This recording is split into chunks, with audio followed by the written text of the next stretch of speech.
Welcome to the Sensible Socialist Podcast, a podcast for the rational left. We need to unite and work together if we're all going to get through this. Sounds like socialism to me. The amount of people I see talking about socialism positively is actually staggering. Do you think, do you really think that a proletarian revolution is just around the corner in America? Grab your pitchforks and stab your mayor. Your hero, Obama. He's not my hero. I'm How not heroic fucking he idiot. comes If Bernie Sanders were president, right, and he wanted to bring the same ideas as for socialism into this country, do you think that we would benefit? Yeah. But I just told you Venezuela's eating rats. But I just want people to have health care. I don't want, Same thing Hugo Chavez. oh my god. You people have, worms in your brain, honestly.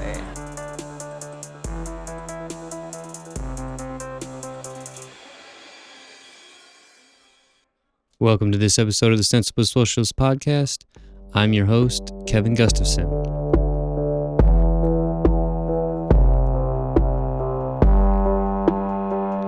On this episode of the Sensible Socialist Podcast, we are talking with Ben Norton.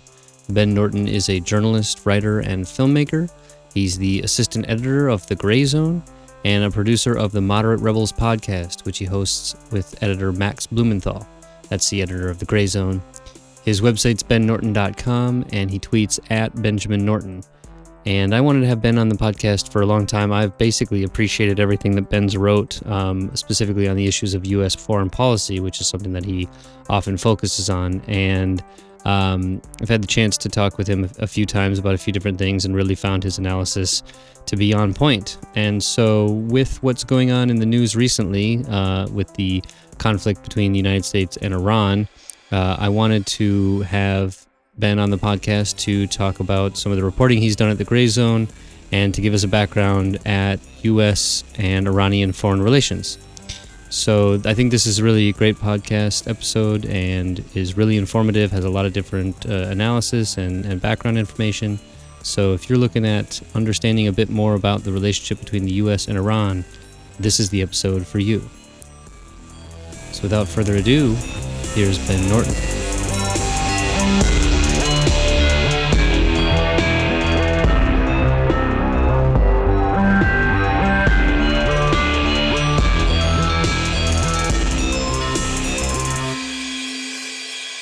All right, Ben, it's an absolute pleasure to have you on the podcast, and thanks for being here. Absolutely. Thanks for having me.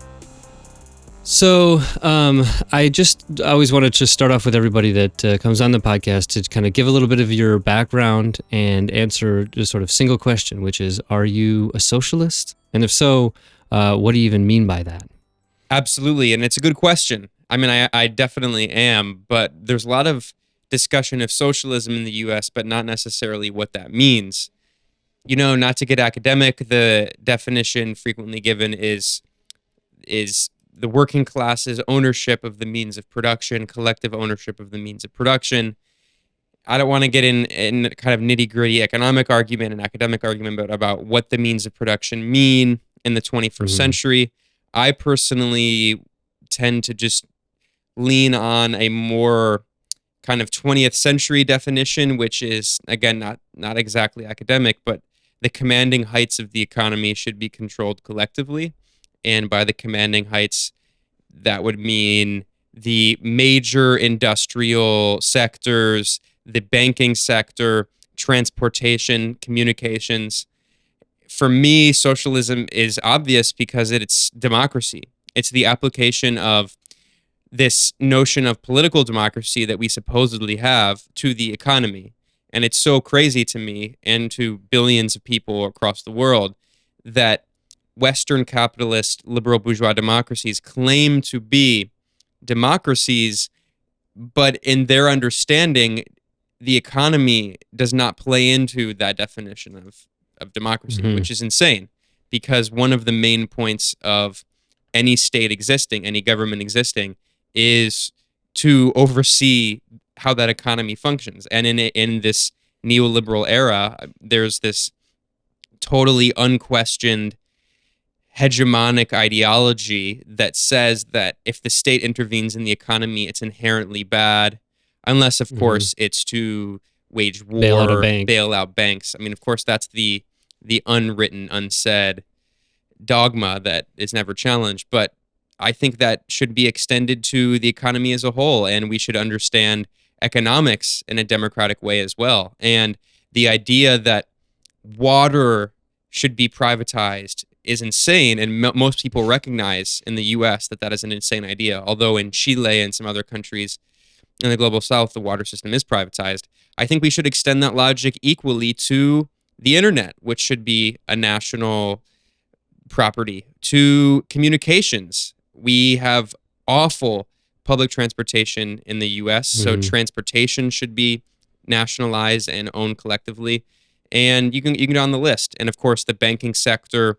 If a country has natural resources, of course, that shouldn't belong to a small percentage of 0.01% of the population who profits from it. It should be the collective property of the entire population. Now, to me, and to many people, I think that's a pretty obvious conclusion. The question is, what is the role of the state? I'm not an anarchist, and I don't want to get into a long discussion of, the relation of people to the state. I do think that some kind of state is absolutely necessary, but of course, the debate really comes down to how people relate to the state. And unfortunately, a lot of people, especially in the U.S., but in general in capitalist countries, only think of the state as a kind of punitive instrument, as an institution that punishes the working class. Because unfortunately, for many decades, really for the entire modern history or the entire history of the United States, the state has been a tool of that first colonial elite and then this capitalist elite. So it really does take a change in perspective. But, I spent quite a bit of time in countries like Venezuela, where I've seen how the state can actually be used to benefit the majority of the population. So I think that's something that we should definitely strive toward. And so how did you end up as the assistant editor for Gray Zone? The Gray Zone is about 4 years old now. We're, of course, talking in January 2020. It was founded by my colleague Max Blumenthal at the beginning of 2016. And originally, it was referred to as the Gray Zone Project. And that is because it was a project at Alternet at the time. Alternet, RIP. I mean, it technically still exists, but it was a more prominent progressive website. It had a diversity of views. You had a lot of more centrist, liberal, Democratic Party folks, but then you also had some socialists and anti-imperialist voices.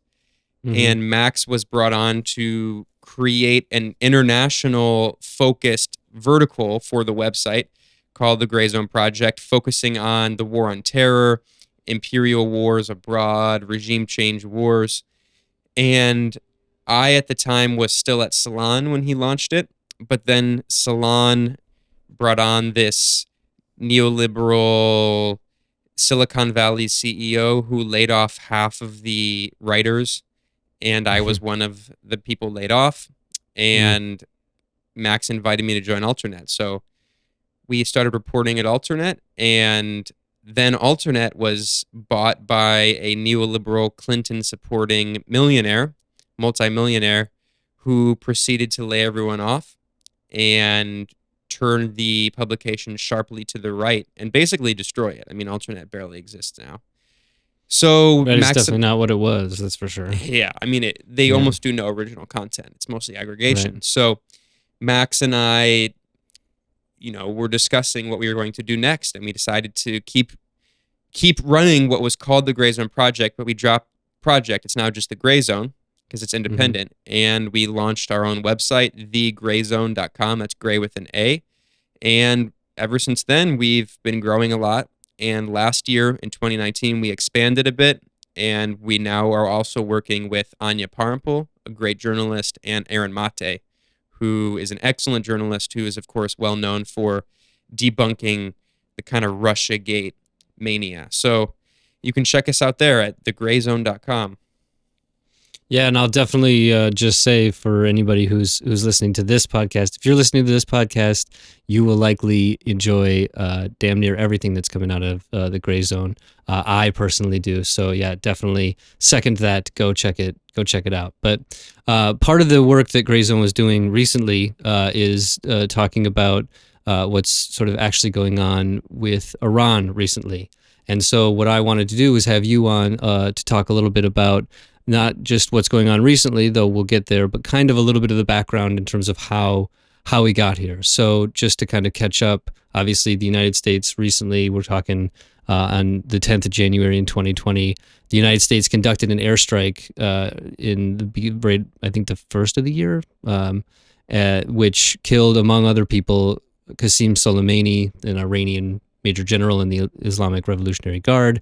In response to that, Iran fired over a dozen missiles at a U.S. and Iraqi base in Iraq that basically led to no casualties. And so for anyone paying attention, conflict between Iran and the United States isn't a new thing. And so I just want to kind of see from your perspective, Ben, where does this story start? How do we get to this interaction between Iran and the United States, to put it mildly? That's a great question. And of course, we don't have time necessarily to go into the entire history up to today. Right. We'll have to kind of summarize it. But if I had to kind of crudely give the brief answer in a nutshell, it's that ever since the Iranian Revolution in 1979, in which the Iranian people, from a variety of different political backgrounds, overthrew a Western-backed monarchy, ever since then, the U.S. and other imperialist countries, primarily Britain, have been seeking to destabilize and overthrow the independent Iranian government. And this is actually pretty related to the question of socialism. We were talking about what that means earlier and the importance of economic democracy.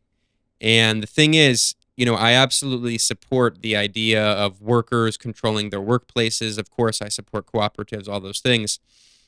The U.S. government and the empire specifically, the corporations that represent the U.S. government, they're not necessarily afraid of co-ops. What they're afraid of is a massive, former, basically colonized country freeing itself from the fetters of imperialism and then using its own natural resources, and not only its natural resources, but its own people and its own capital and its own geopolitical location to challenge the hegemony of that international capitalist system. So I'm not trying to say that Iran is some great socialist power. It clearly is not, and there's a lot to criticize, believe me, about the internal politics of the Iranian state. But the important thing to keep in mind is that when the Shah, that is the Iranian monarchy, was in power, and we'll talk about that history, there was essentially a kind of unwritten agreement where Iran was not only an extension kind of politically of the U.S.-led capitalist imperialist order, but also economically. This is a major oil-producing nation, a major purchaser of weapons with a significant military and an 80 million strong population. That's pretty comparable to the size of Germany. This is a middle-income country, if we're going to use that loaded language. This is a country with a pretty significant economy, and it's a major regional power in the Middle East. So when you had the overthrow of this suppliant regime that would just go along, I'm talking about the Shah, that would just go along with Washington and London's whims, that was a major blow to the control of one of the most geopolitically strategic regions in the entire world. I'm talking about Western Asia, or what is commonly referred to as the Middle East. This is, in terms of hydrocarbons, Western Asia is the most rich region of the entire world, with numerous countries that are in the top 10 of oil-producing nations. Of course, Iran, Iraq, Saudi Arabia, Kuwait. All of these countries, Qatar, have massive, not just oil, but natural gas reserves. And they're in the heart, really, of the world. We talk about Europe and Asia as if they're separate continents, which they are politically, but actually, if you look at a map, just strictly speaking of geopolitics, they're the same landmass. And right in the middle of that, connecting Europe to Asia, is this region, the Middle East. So when we understand politics, we do, it's old school, but we really should kind of just understand basic geopolitics and just simply look at a map and see why massive capitalist countries would want to control this region of the world. So yeah, the I think that's exactly right. The position of the U.S.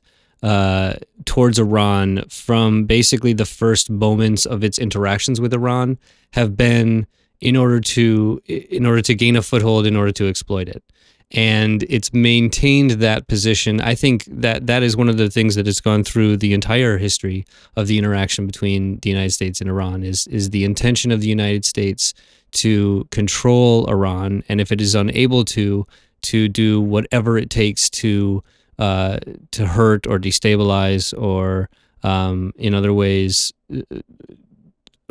hurt the regime that may be in opposition to them. So the first time that you get the United States, I think that in the context, it's important to understand the sort of transition of imperial power from Britain and France to the United States.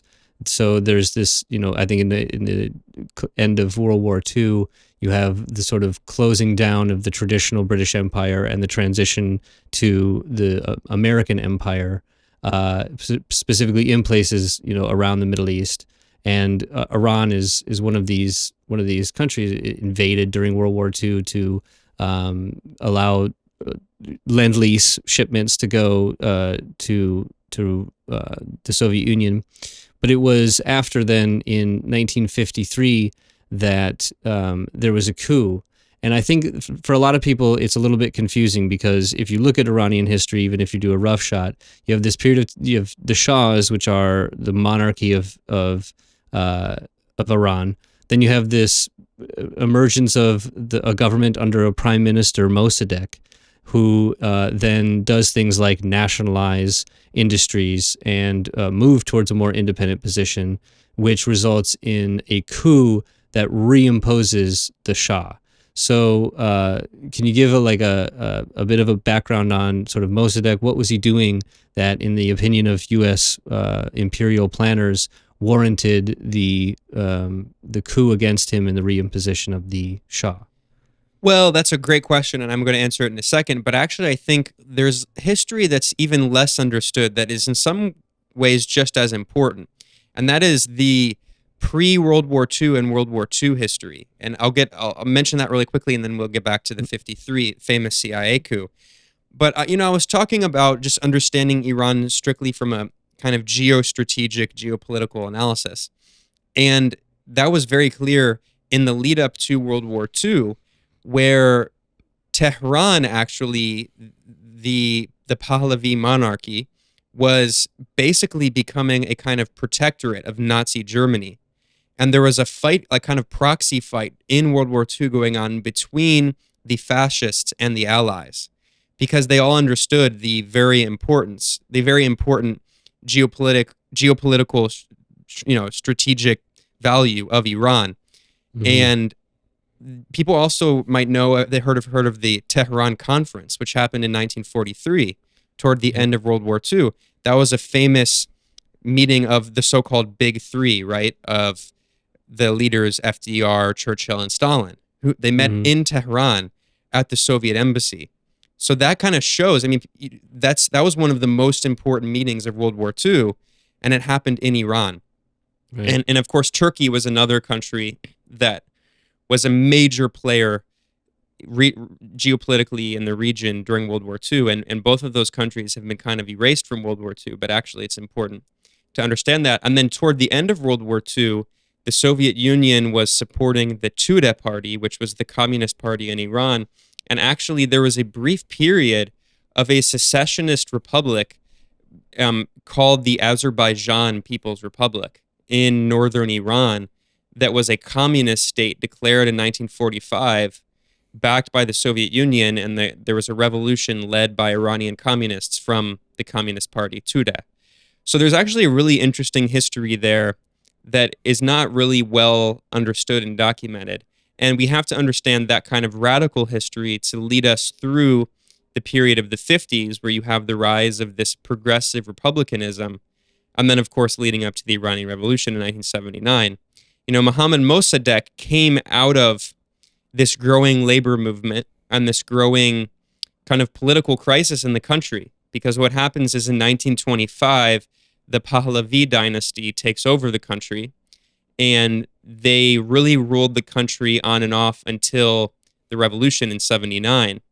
And the Pahlavi monarchy, in response to this massive grassroots pressure from the organized workers' movement, they, to a degree, before the 53 coup, the Pahlavi monarchy slightly democratized and allowed a degree of democracy within the Iranian government.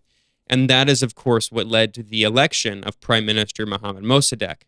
And when he was elected, there was this kind of internal struggle going on between different poles of power, between the prime minister and the progressive Democratic Republican with the small R forces, who believed in creating a bourgeois democracy and overthrowing the monarchy, and then the monarch itself.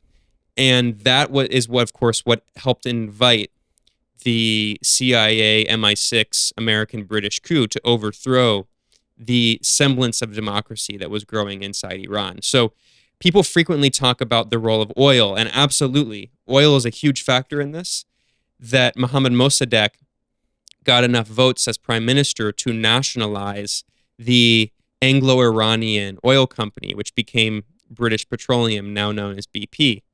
And that's definitely one of the most important factors. And again, Iran is a major oil producer. But it's not just that. It's also, again, that Western capitalist countries, this is the beginning of the Cold War, right after the end of World War II. They saw that there was this strong, radical socialist current within Iran, which had a very strong communist movement and a very well-organized working class. And they were afraid that if Mohammad Mossadegh was continued to allow to govern and would weaken the monarchy more and more, that they might actually eventually overthrow the monarchy and establish a socialist-oriented government that would be sympathetic to the Soviet Union. And let's not forget that at this time, the Soviet Union was directly a neighbor north of Iran. Right. So again, there's often an attempt to impose a very simple understanding that the coup is all about oil. I'm not disputing that oil is a main factor, but again, I keep going back to the understanding of geopolitics. And the 1953 CIA coup in Iran was one of the first acts of war in the Cold War. Right. It's one of the first sort of examples of the extent to which containment would be imposed. That the toppling of a sovereign government is not beyond the activities and intentions of the American government, and through the CIA and a lot of different government agencies working together will topple a regime. And I think when you look at the realpolitik aspect of this too, the taking down the coup against the Mossadegh government and the bringing back of the Shah, the Shah's government is a brutally repressive government. It is essentially it's a neo-colonial kind of government that is feeding United States interests and to the pleasure of U.S. and British capitalism, but to the Iranian people is basically a nightmare. And so you have a 20-year-long sort of brutal regime that leaves the population, let's say, unsatisfied, to say the least. And I think that brings us somewhat quickly to what the events of 1979. So what do you have to say about this sort of period of the reimposition of the Shah in Iran and the sort of what leads to the revolution in 79? Well, as I said, we have to also understand the period leading up to the 1953 coup.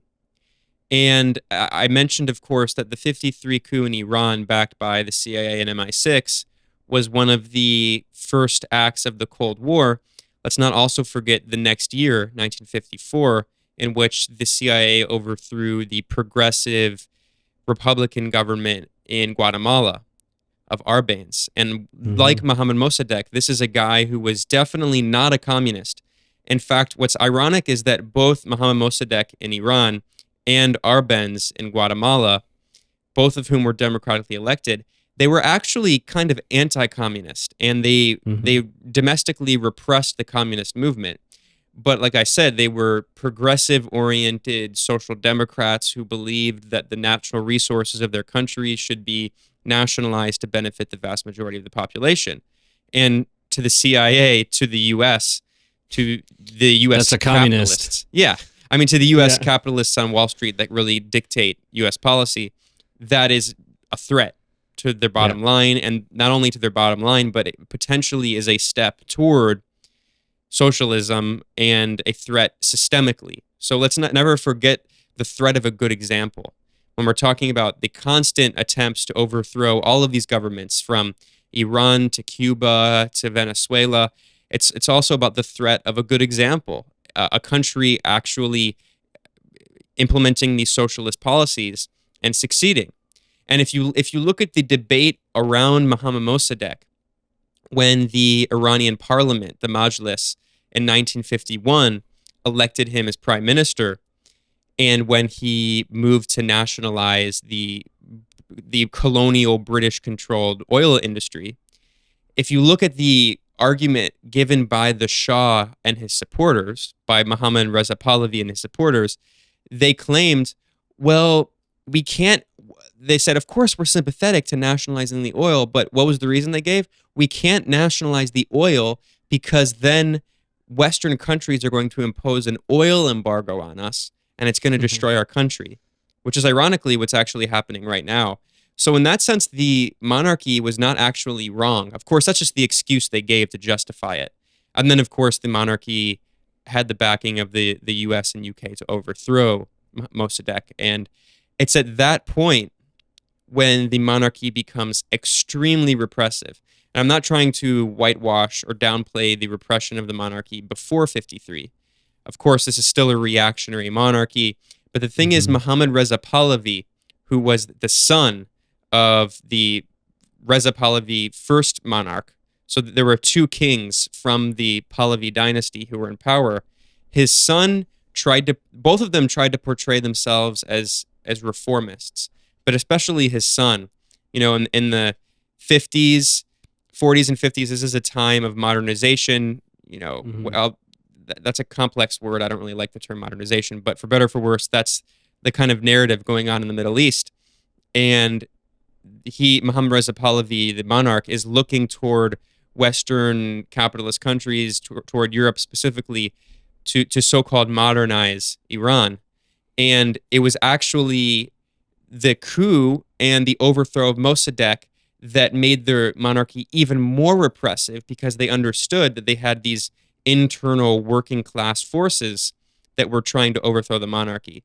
So you have a period of brutal military-style dictatorship up until 79.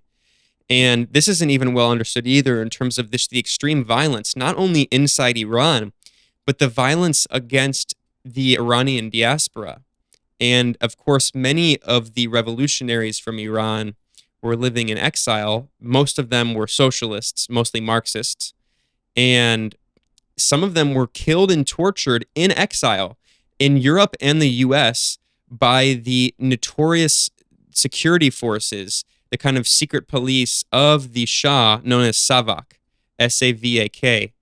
And there's some reporting looking especially at the US, where the US was allowing SAVAK forces, again, these are Iranian monarchy secret police forces, the US was allowing them to operate within US territory and kidnap and torture Iranian dissidents living in exile.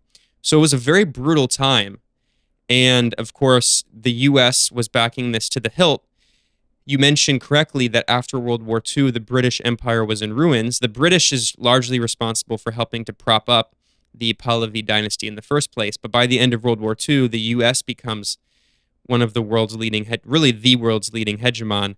and the U.S. begins taking, being like a scavenger and taking the remains of the British Empire and supporting the Shah in Iran. And this is really the time when some of the most egregious crimes were carried out.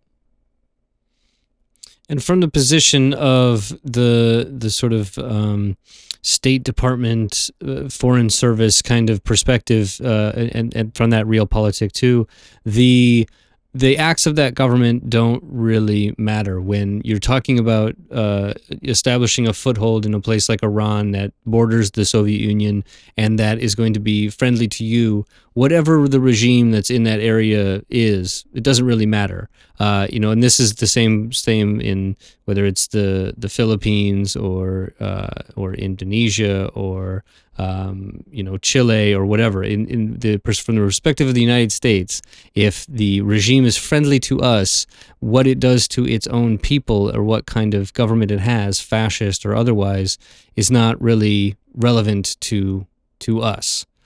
That's exactly right. So you have this to me. What I was reading when I was reading, sort of to get a background on myself on all this, the interesting thing was how surprised the CIA was about the 1979 revolution. That the CIA seems to be very adept at a certain kind of palace military coup that then imposes a right-wing dictatorship that oppresses the communists and socialists and anybody who's in any way left of center. And their just total inability to understand a sort of groundswell movement of regular people in reaction to the brutal regimes that they support, which is to me a way to understand the 1979 revolution. How do you see the different forces that kind of came to bear in 1979 in Iran? The 79 revolution is a very complex revolution. Not that other revolutions are easy and simple to explain, but this is especially difficult because there was such a variety of contrasting political forces that on some key issues were deeply in agreement, but then on others were mortal enemies. Before we get to that, you mentioned how U.S. policymakers, and really just the capitalist class, the large corporations that dictate how U.S. policy functions, the banking sector, the large industries, they don't care about foreign democracy. That's all just pretext and rhetoric used. Mm-hmm. And if you actually read the intra-elite rhetoric, the academic discussion of U.S. policy in the Middle East during the Cold War, and especially in the 1970s, when the Cold War was kind of at its peak and there were a lot of proxy conflicts going on between the socialist bloc and the U.S.-led capitalist bloc. This is a revolutionary, turbulent time where you have progressive Republican revolutions, many of which were socialist-oriented, that overthrew the monarchies in Iraq, Syria, Libya, and the monarchies in Saudi Arabia, the UAE, which is a new state, and Jordan were, of course, propped up by the British Empire and the U.S. Empire. But that was not inevitable. There was a Republican revolution, of course, after World War I in Turkey. So in a lot of these countries, the monarchs are actually on the defensive, and a lot of the monarchs are worried they're going to be overthrown. And if you read U.S. policy, they kept referring to what they called the twin pillars policy, the twin pillars strategy. Those two pillars of U.S. policy in the Middle East were the Saudi monarchy on the western end and the Iranian Pahlavi monarchy on the eastern end. And that was, they called that the two pillars of stability in the region. And the 1979 revolution, of course, took out one of those imperial pillars. And who are the forces behind the revolution? This is what's complicated because, now we talk about it as the Islamic Revolution, which is what the official government of Iran refers it to as. The Islamic Republic of Iran refers to the revolution as the Islamic Revolution. But it was really a progressive anti-imperialist revolution in which Islamic forces played a role along with socialist forces and other progressive nationalist forces that wanted to end the monarchy and install an independent sovereign government. And like with many of these revolutions and struggles, once you overthrow the puppet regime, that's actually the easy part. The difficult part is to consolidate power and govern in the upcoming years. And what happened was there was a variety of forces, and it goes on a spectrum too, right? Because there was the Tudeh party, which was very significant, a very large party. This is, again, the Communist Party of Iran. It was one of the largest communist parties in the entire region, probably the largest communist party in all of the Middle East of Western Asia.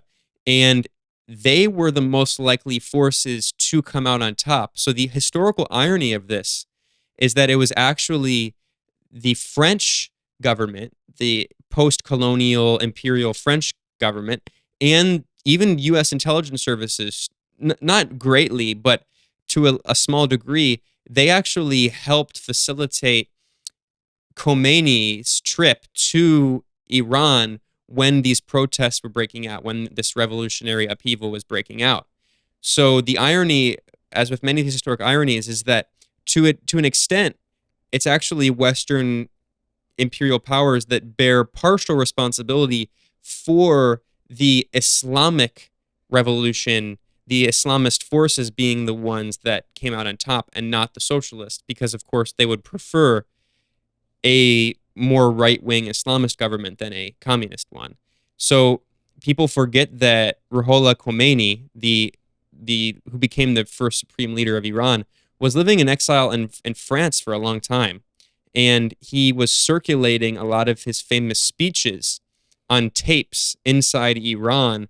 And he was recording those tapes in France and then sending them. And there was this kind of like underground tape community, kind of like, in the 70s and 80s with mixed tapes and, like punk music and hip hop. So the other forces, there's a very famous Iranian intellectual who was just as influential ideologically, who he hasn't really been erased because many Iranians still read him and he's still beloved. I'm talking about Ali Shariati. And Shariati, the current government in Iran has a kind of mixed relationship. They don't really promote him, but they don't repress him either. But if anything, he was probably ideologically the most important leader behind the Iranian Revolution.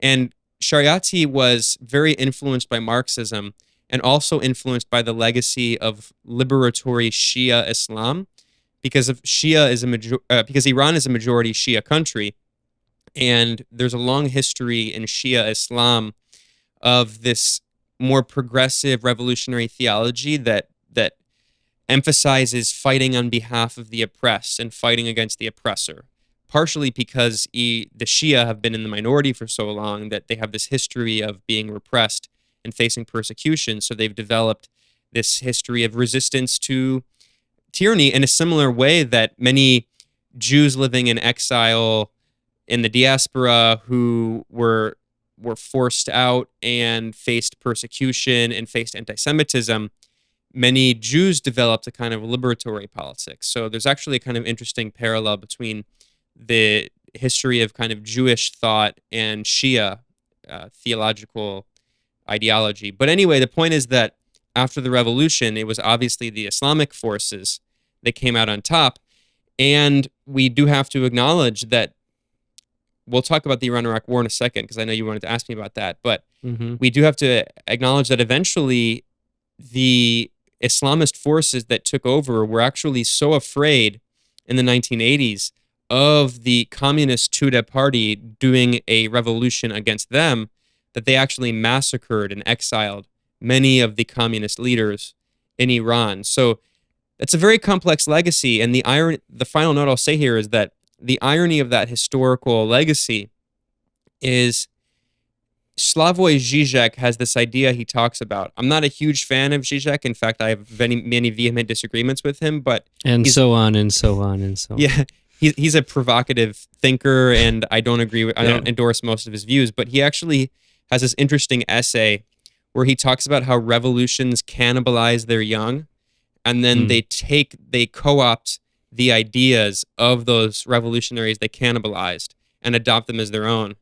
So one of the ironies is that actually some of these more conservative Islamist forces that came into power in Iran actually did take many of the economic policies of the socialists who they were repressing and killing. And if you look at the Iranian economy still today, even though there's been some privatizations, it's actually large parts of the economy are controlled by the state. And there's a very vast economic, support base in terms of social programs. Ahmadinejad, again, I'm not endorsing all of these leaders uncritically and saying they're all great, but we just have to understand the complexity of Iranian politics. Ahmadinejad built millions of homes. This is their former Iranian president. He built millions of homes for poor Iranians and drastically expanded the healthcare system and social services, increased taxation, and also, interestingly, Ahmadinejad was very close to Hugo Chavez in Venezuela, who was, of course, a socialist. And Ahmadinejad gave many speeches denouncing capitalism and saying that capitalism is, responsible for poverty and exploitation and racism. Again, there are a lot of problems with Ahmadinejad, especially his views on the Holocaust, which I absolutely oppose 100%. But I'm just saying that Iran is a very complex country politically, and ironically, the so-called hardliners that we frequently hear about in U.S. media, the more right-wing, socially, culturally conservative-oriented forces, ironically, in their economic policy, they're actually much more socialistic. So if you look at the divides within the Iranian government today between the reformists, who would be people like Rouhani, the current president, who is socially and culturally more liberal in terms of liberalization of policies making women cover, about LGBT rights and all these things, which are reprehensible bad policies of the Iranian government. At the same time, his economic policy is pretty neoliberal. He's pro-privatization. He wants foreign capitalist investment. And ironically, the more Khomeini-oriented forces that were the ones that were behind the revolution, the older folks, the principalists, in their economic policy, they're basically kind of Islamic socialists. So Iran's a really complex country, and I'm not saying that it's some great progressive beacon, of course, again, but we should have a more nuanced understanding of the actual internal politics in Iran, and also why Western capitalist countries want to destroy Iran, because they don't care about, at the end of the day, they don't care about the repression of women in Iran, which exists, of course, but they don't care about that because women are much more oppressed in Saudi Arabia. And Saudi Arabia is 10 times worse than Iran, but Saudi Arabia is an extension of Western empire. It's responsible for maintaining a steady price of oil on the global market.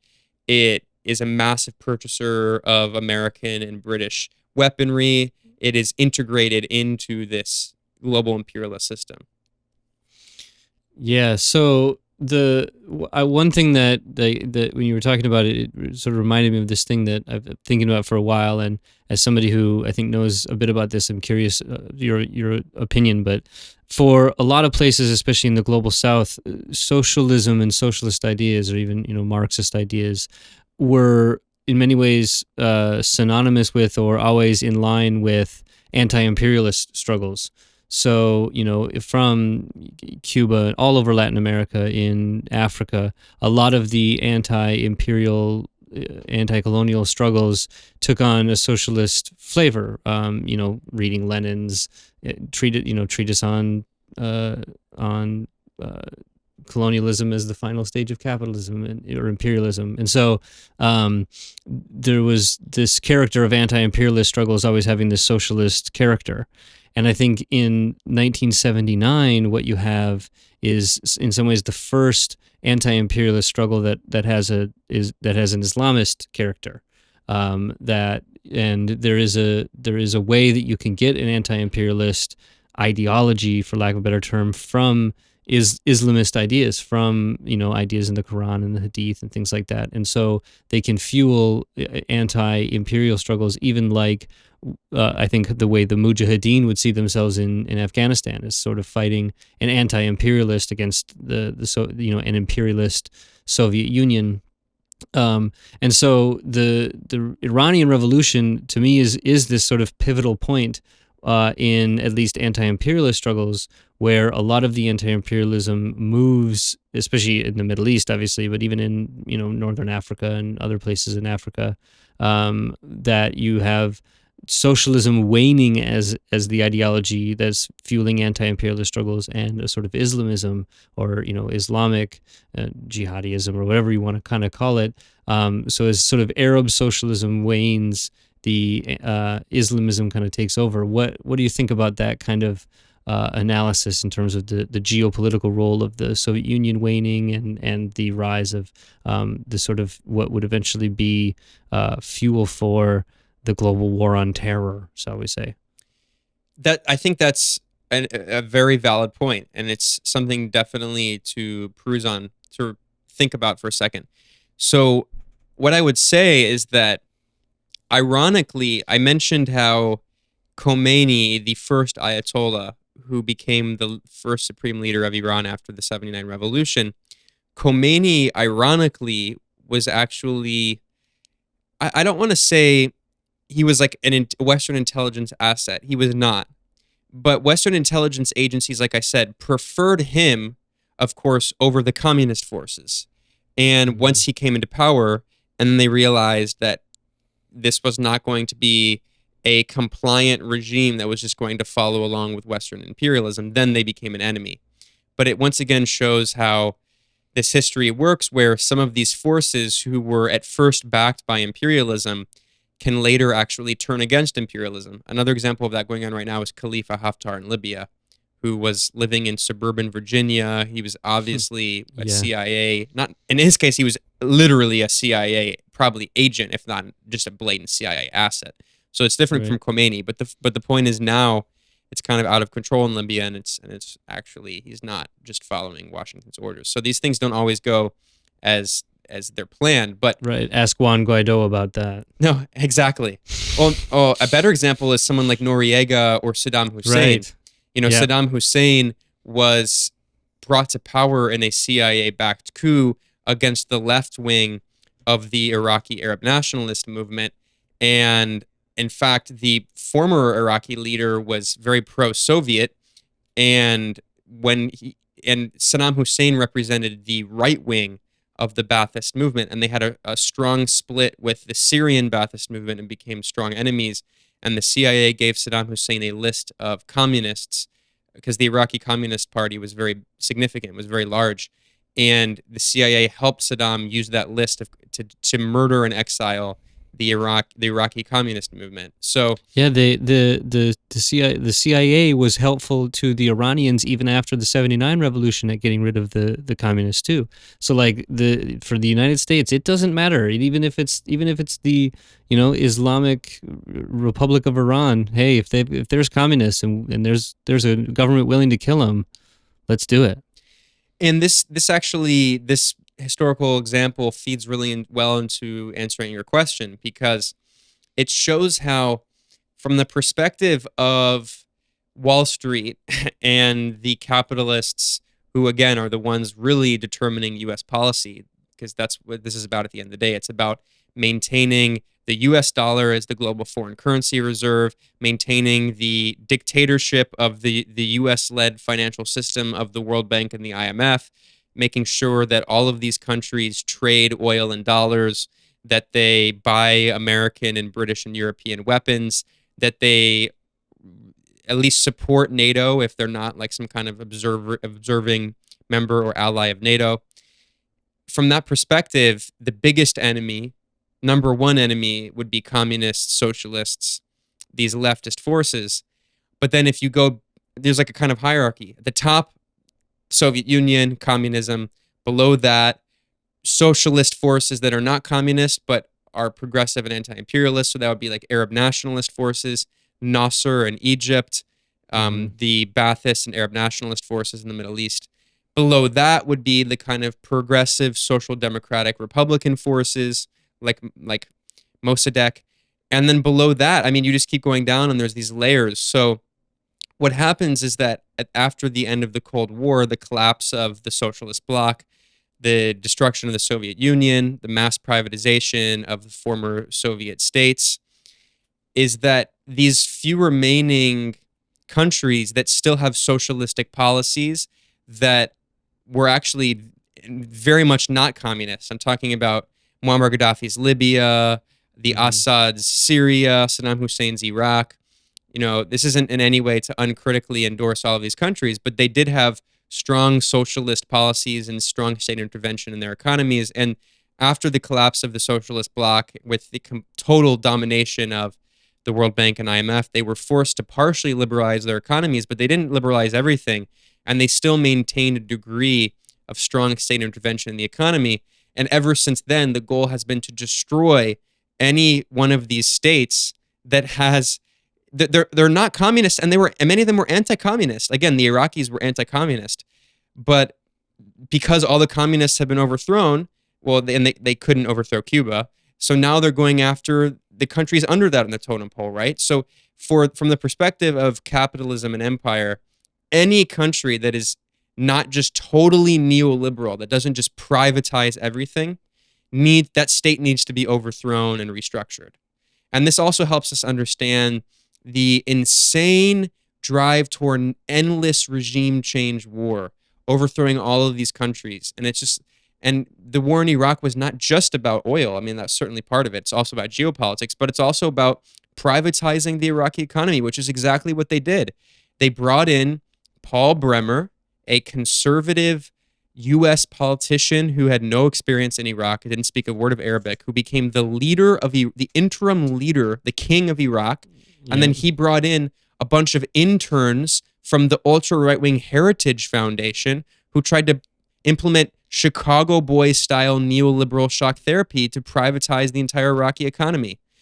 So again, this isn't to say that that's the only factor, but it also partially explains why the U.S. does want to destroy Iran so much. This is a country that, again, has strong state intervention, that has refused to kowtow to the U.S. empire, that supports resistance forces in Lebanon, and that supports resistance forces fought the Israeli occupation of South Lebanon, and then now continue fighting Israeli colonialism, supports Palestinian resistance, supports the Yemeni forces fighting against a genocidal Saudi war, and helped defeat ISIS and Al-Qaeda, as the U.S. and its allies helped empower ISIS and Al-Qaeda for many years to try to destabilize Syria. So there are a lot of reasons why they want to overthrow Iran, but the question is never about democracy and freedom. And then finally, getting back to, I remembered your first question, and I swear I'll answer briefly here, and that's the question about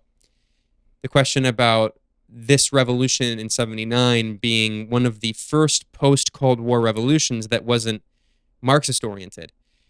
And that's definitely true. Like, I mean, I did stress that we can't downplay the importance of some of these Iranian thinkers like Ali Shariati specifically, who was an Islamist socialist, who was deeply socialist and anti-capitalist, who was one of the major ideologues, and who died 2 years before, right before the revolution in '77. But at the same time, I think one of the best ways to understand it is also thinking about this kind of Shia liberation theology in Iran. I think it's similar to kind of Catholic liberation theology in Latin America. If you remember, during the Iranian Revolution, what also happened in '79? It's an important year. That's also the year of the victory of the Sandinista Revolution in Nicaragua. We just passed the 40th anniversary, and I was actually in Nicaragua this summer on July 19th to celebrate that anniversary. That was the Sandinista Front in Nicaragua was influenced deeply by Marxism, but was just as influenced by the legacy of liberation theology within the left wing of the Catholic Church. And most of these forces were destroyed during the Cold War by the U.S. and by the Vatican, which in some cases murdered the leftist leaders of Catholicism, most famously like Oscar Romero, who was a major figure and archbishop in El Salvador, who was murdered by a CIA-backed death squad as he was giving mass in a poor community in El Salvador. There was brutal repression of these progressive forces. Also in Colombia, many of these socialist guerrilla forces, specifically the ELN, the Ejército de Liberación Nacional, the Army of National Liberation, they were deeply influenced by Torre, who was this priest, who was a socialist priest in Colombia, who was a socialist preaching against imperialism and capitalism.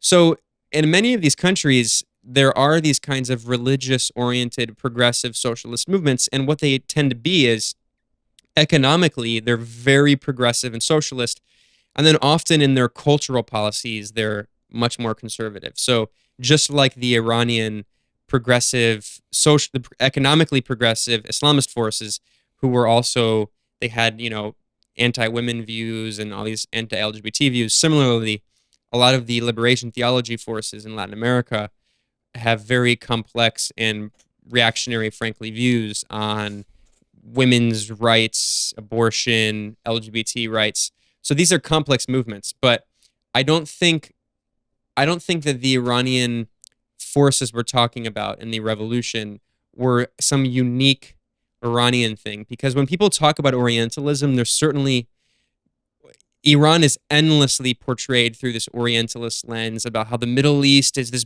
backward, religious, blah, blah, blah, whatever. I mean, these stupid stereotypes. What I'm saying is that we have to understand this political phenomenon as not a unique contradiction, but a contradiction just like liberation theology in Latin America, just like the Catholic-oriented, progressive, anti-imperialist forces in Ireland, who also, the IRA and the anti-imperialist movement in Ireland had a significant right-wing contingent within it of right-wing Catholics. And I think when you look at the Iranian Revolution through that lens, it's not some unique Orientalist Islamic thing. It's actually just the domestic kind of, the specific domestic representation of what that similar contradiction looked like among Irish Catholics or liberation theologians in Latin America. Right, that's the difference between an analysis that is about the material conditions and actual experience of people on the ground, and an ideology that says ideas are the only thing that matter because ideas are what motivate people. And so what you have to criticize or worry about Iran is particularly the Islamic aspect of it.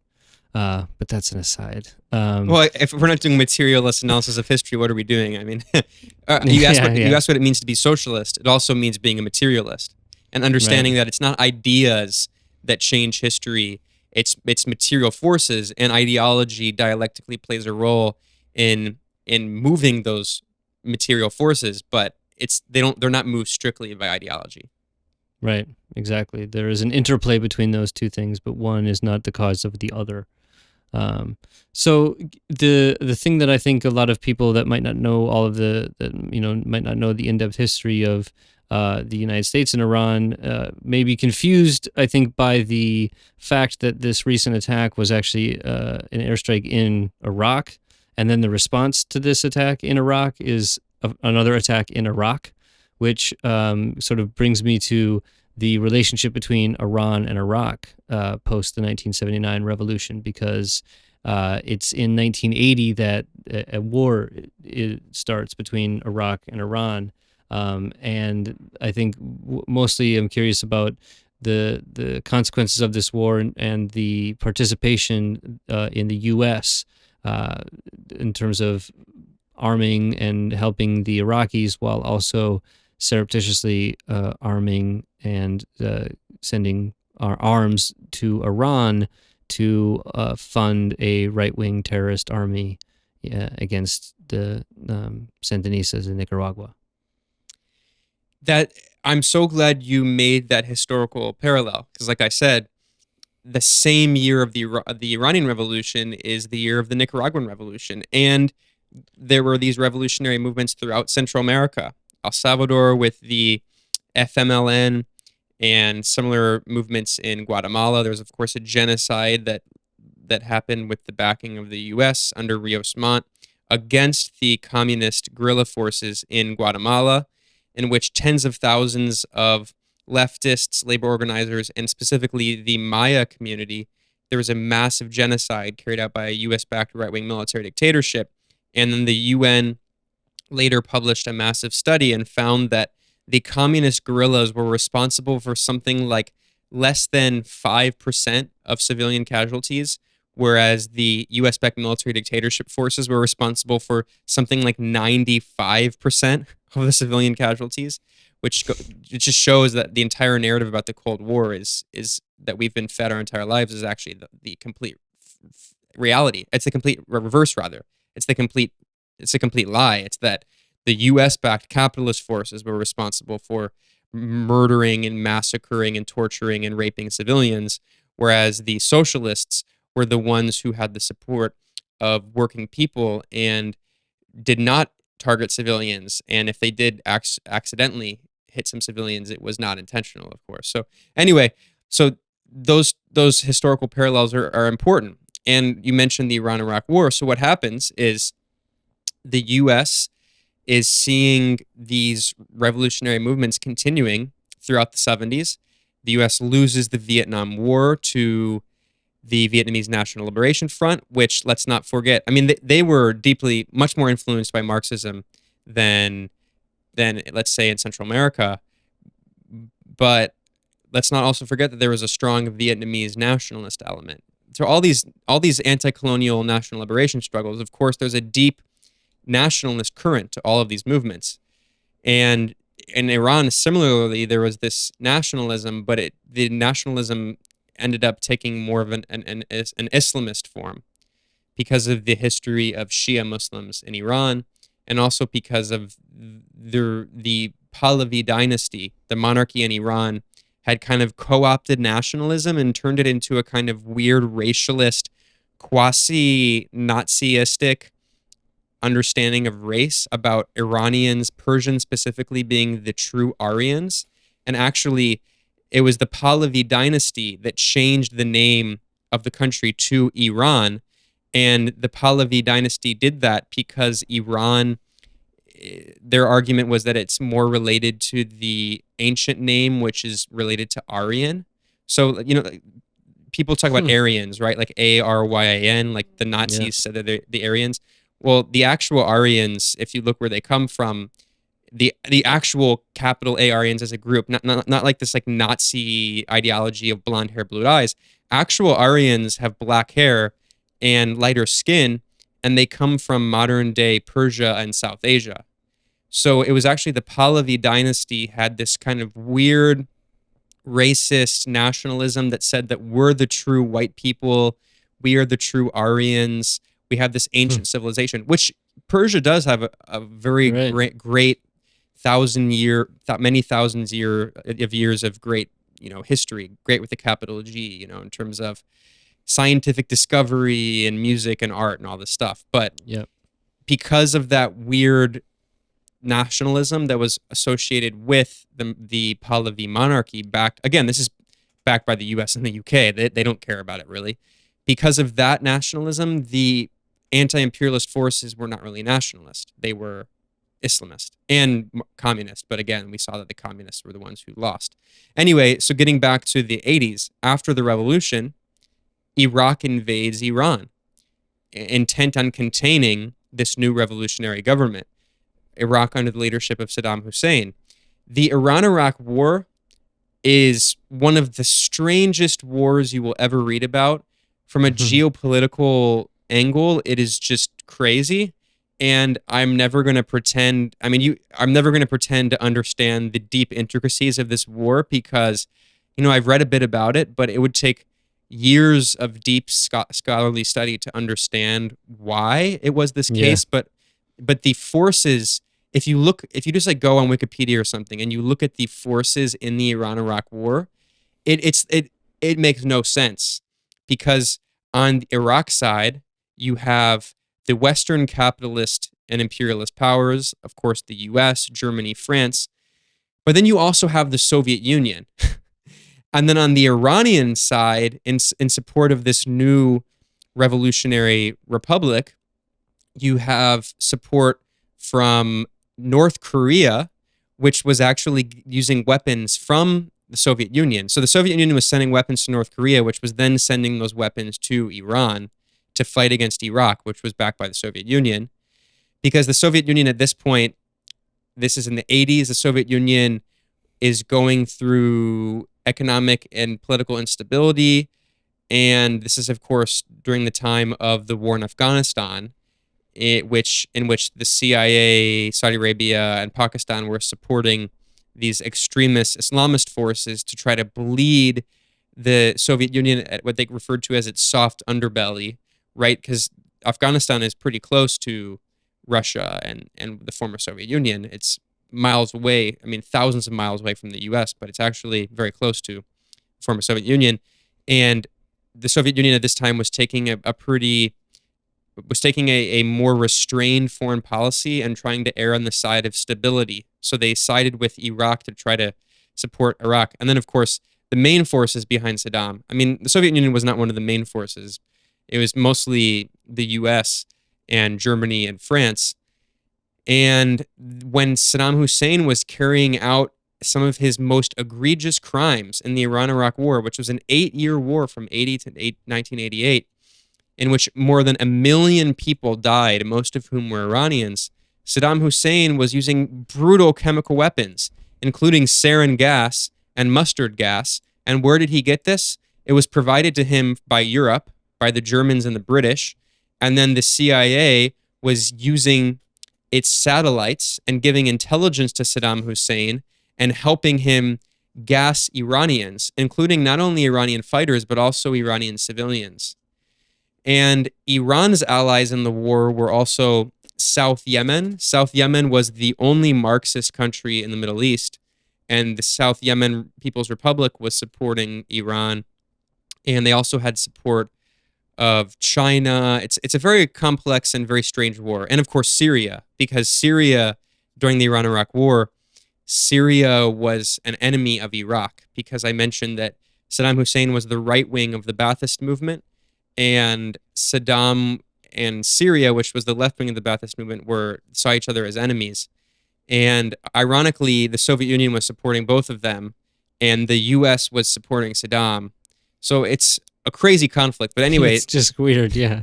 I mean, I'm kind of probably giving too many details here, but I was just reading about this in the past week and just how strange the conflict was. But anyway, the basic and point, massively bloody. I mean, this is an insane conflict that it is also was also totally useless. Like nothing came of it. Like it ended up with nothing. that's exactly right. It was a massive regional proxy war that led to 1 million deaths. And what happened? Like you said, nothing. In terms of changes politically, nope. I mean, all that happened is that the Iranian post-revolutionary government stayed in power. Right. So, but the important thing to keep in mind is, again, the role of the U.S. Also, it's true to an extent that the U.S. kind of supported both sides. And famously, Henry Kissinger said, "We wish both sides could lose." So it's so crazy. I mean, Israel also, you want to hear something really crazy historically? Israel also supported Iran in the Iran-Iraq War. Wow. So it's one of, Iranian politics is weird, and in order to understand Iranian politics today, we have to understand that what happened in Iran from 79 throughout the 80s and even to the 90s, that is a very different political era than the post 9/11 era. Politics in Iran have changed pretty dramatically, and especially politics in the US have changed pretty dramatically. And we'll get to that in a second. But anyway, I'm sorry. I apologize to the listeners for flooding them probably with too many superfluous facts. But if you have to take one brief kind of understanding away of the Iran-Iraq War, the main thing to keep in mind is that the U.S. Supported Saddam Hussein as he carried out a completely brutal World War I style war on Iran. It was Iraq who invaded Iran. Iraq was the aggressor, and the majority of the people killed were Iranians, including many volunteers who joined the Iranian revolutionary forces to protect the revolutionary government and participated in human wave attacks. We're talking about Iran was so outgunned militarily that its people had to resort to these massive human wave attacks. And then now that's used by U.S. government warmongers and racists. They use this ridiculous kind of Orientalist argument that Iranians, they've never cared about lives because they sent their children in human wave attacks to run under Iraqi tanks and to blow them up with a bomb, which is actually true, although they don't mention that many of these people were volunteers.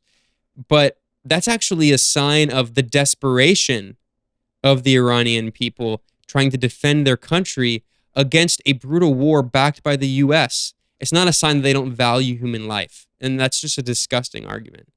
Yeah, and the reason that you have this desperation is that the military equipment that you have, you got from the United States, and then immediately after the revolution, the United States puts an arms embargo on you. So you can't resupply, you can't, get the equipment that you need. So what do? You go to desperate attacks.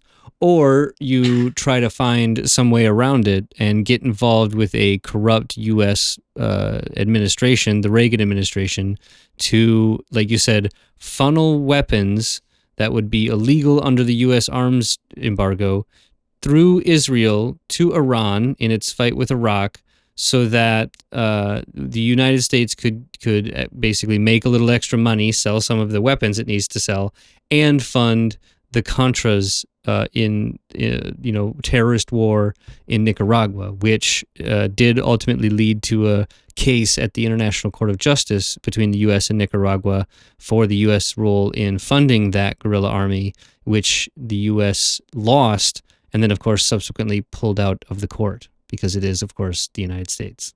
This is the actions of a rogue state, but is the actions of the one of the unipolar powers in the world. I think that's important to mention. Absolutely. You just talked about the infamous Iran-Contra affair. So fortunately, I don't really need to explain that. I mean, you did a great job. What I will say is that let's keep in mind that the same people responsible for the Iran-Contra affair are back in the Trump administration, including infamously, Elliot Abrams.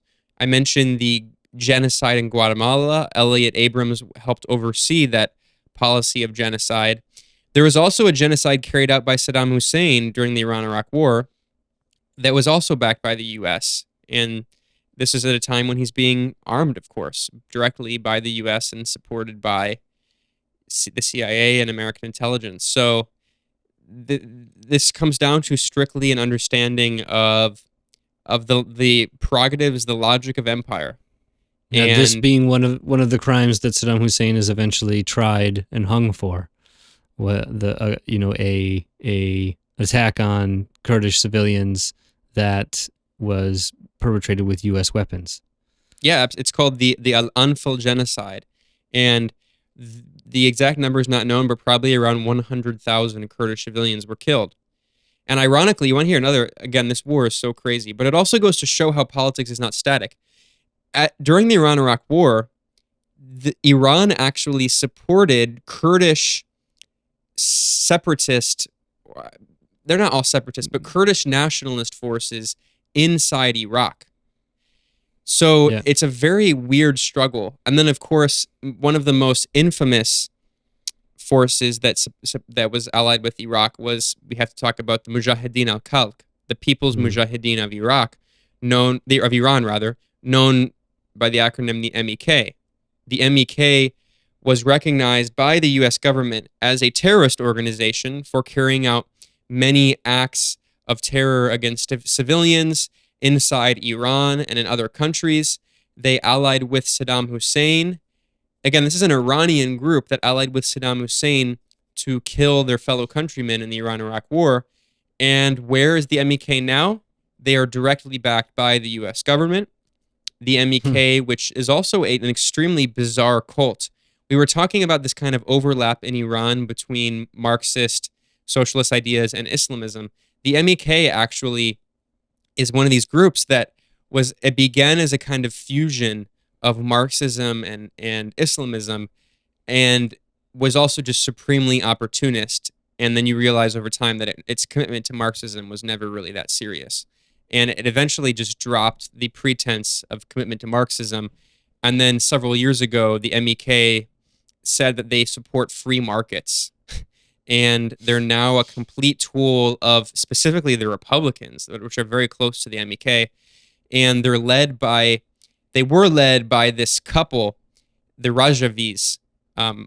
And now it's pretty clear that the husband is dead, but because it's a weird cult, they refuse to tell their members that the husband, Masood Rajavi, is dead. So no one has seen him for years, and his wife took over, Mariam Rajavi, and they always refer to him as if he's still alive. But Mariam Rajavi leads the MEK like an insane cult. They don't let they used to, I think they've changed now, but they used to not let their members get married, and they had strict gender segregation. And now they're based in Albania, which they had a socialist government that was overthrown, and now they have a right-wing neoliberal government. And the MEK is mostly based in the capital of Albania, where they run these massive troll farms and online propaganda farms that Al Jazeera did an interesting documentary about. And meanwhile, top U.S. government officials like Rudy Giuliani, Trump's lawyer, like John Bolton, who's now gone, they have been paid tens of thousands of dollars to speak at the MEK's annual events, calling for regime change and saying that Mariam Rajavi, this insane cult leader who pretends like her zombie husband is still alive, they've called for her to be the new leader of Iran, which just goes to show that when these U.S. officials are talking about their criticisms, regardless of whether or not it's actually true, of the repression of women and all these things in Iran, that's not their main motivation, because they're fine with installing an insane cult like the MEK that supported Saddam Hussein. So I think one thing to try to put in perspective is, especially when we look at the actions of the United States vis-a-vis Iran right now, is to kind of to sort of change the situation around and imagine Iran doing the kind of provocative actions that the United States does. So I was saying this to a friend earlier. It's hard to imagine for most Americans the idea of, say, an Iranian naval fleet that would be patrolling the Gulf of Mexico, that would and that in bases from both Mexico and Canada, Iranian military bases, Iran flies drones all over the United States in order to basically consistently monitor the activities that are going on within the country, and that one day a naval cruiser destroys a civilian airliner that is flying over the Gulf of Mexico, and was shot down by an Iranian naval cruiser. Now, if that happened, it would be, all out total war against Iran. But of course, this did happen, but it was the United States in the Persian Gulf destroying Iran Air Flight 655.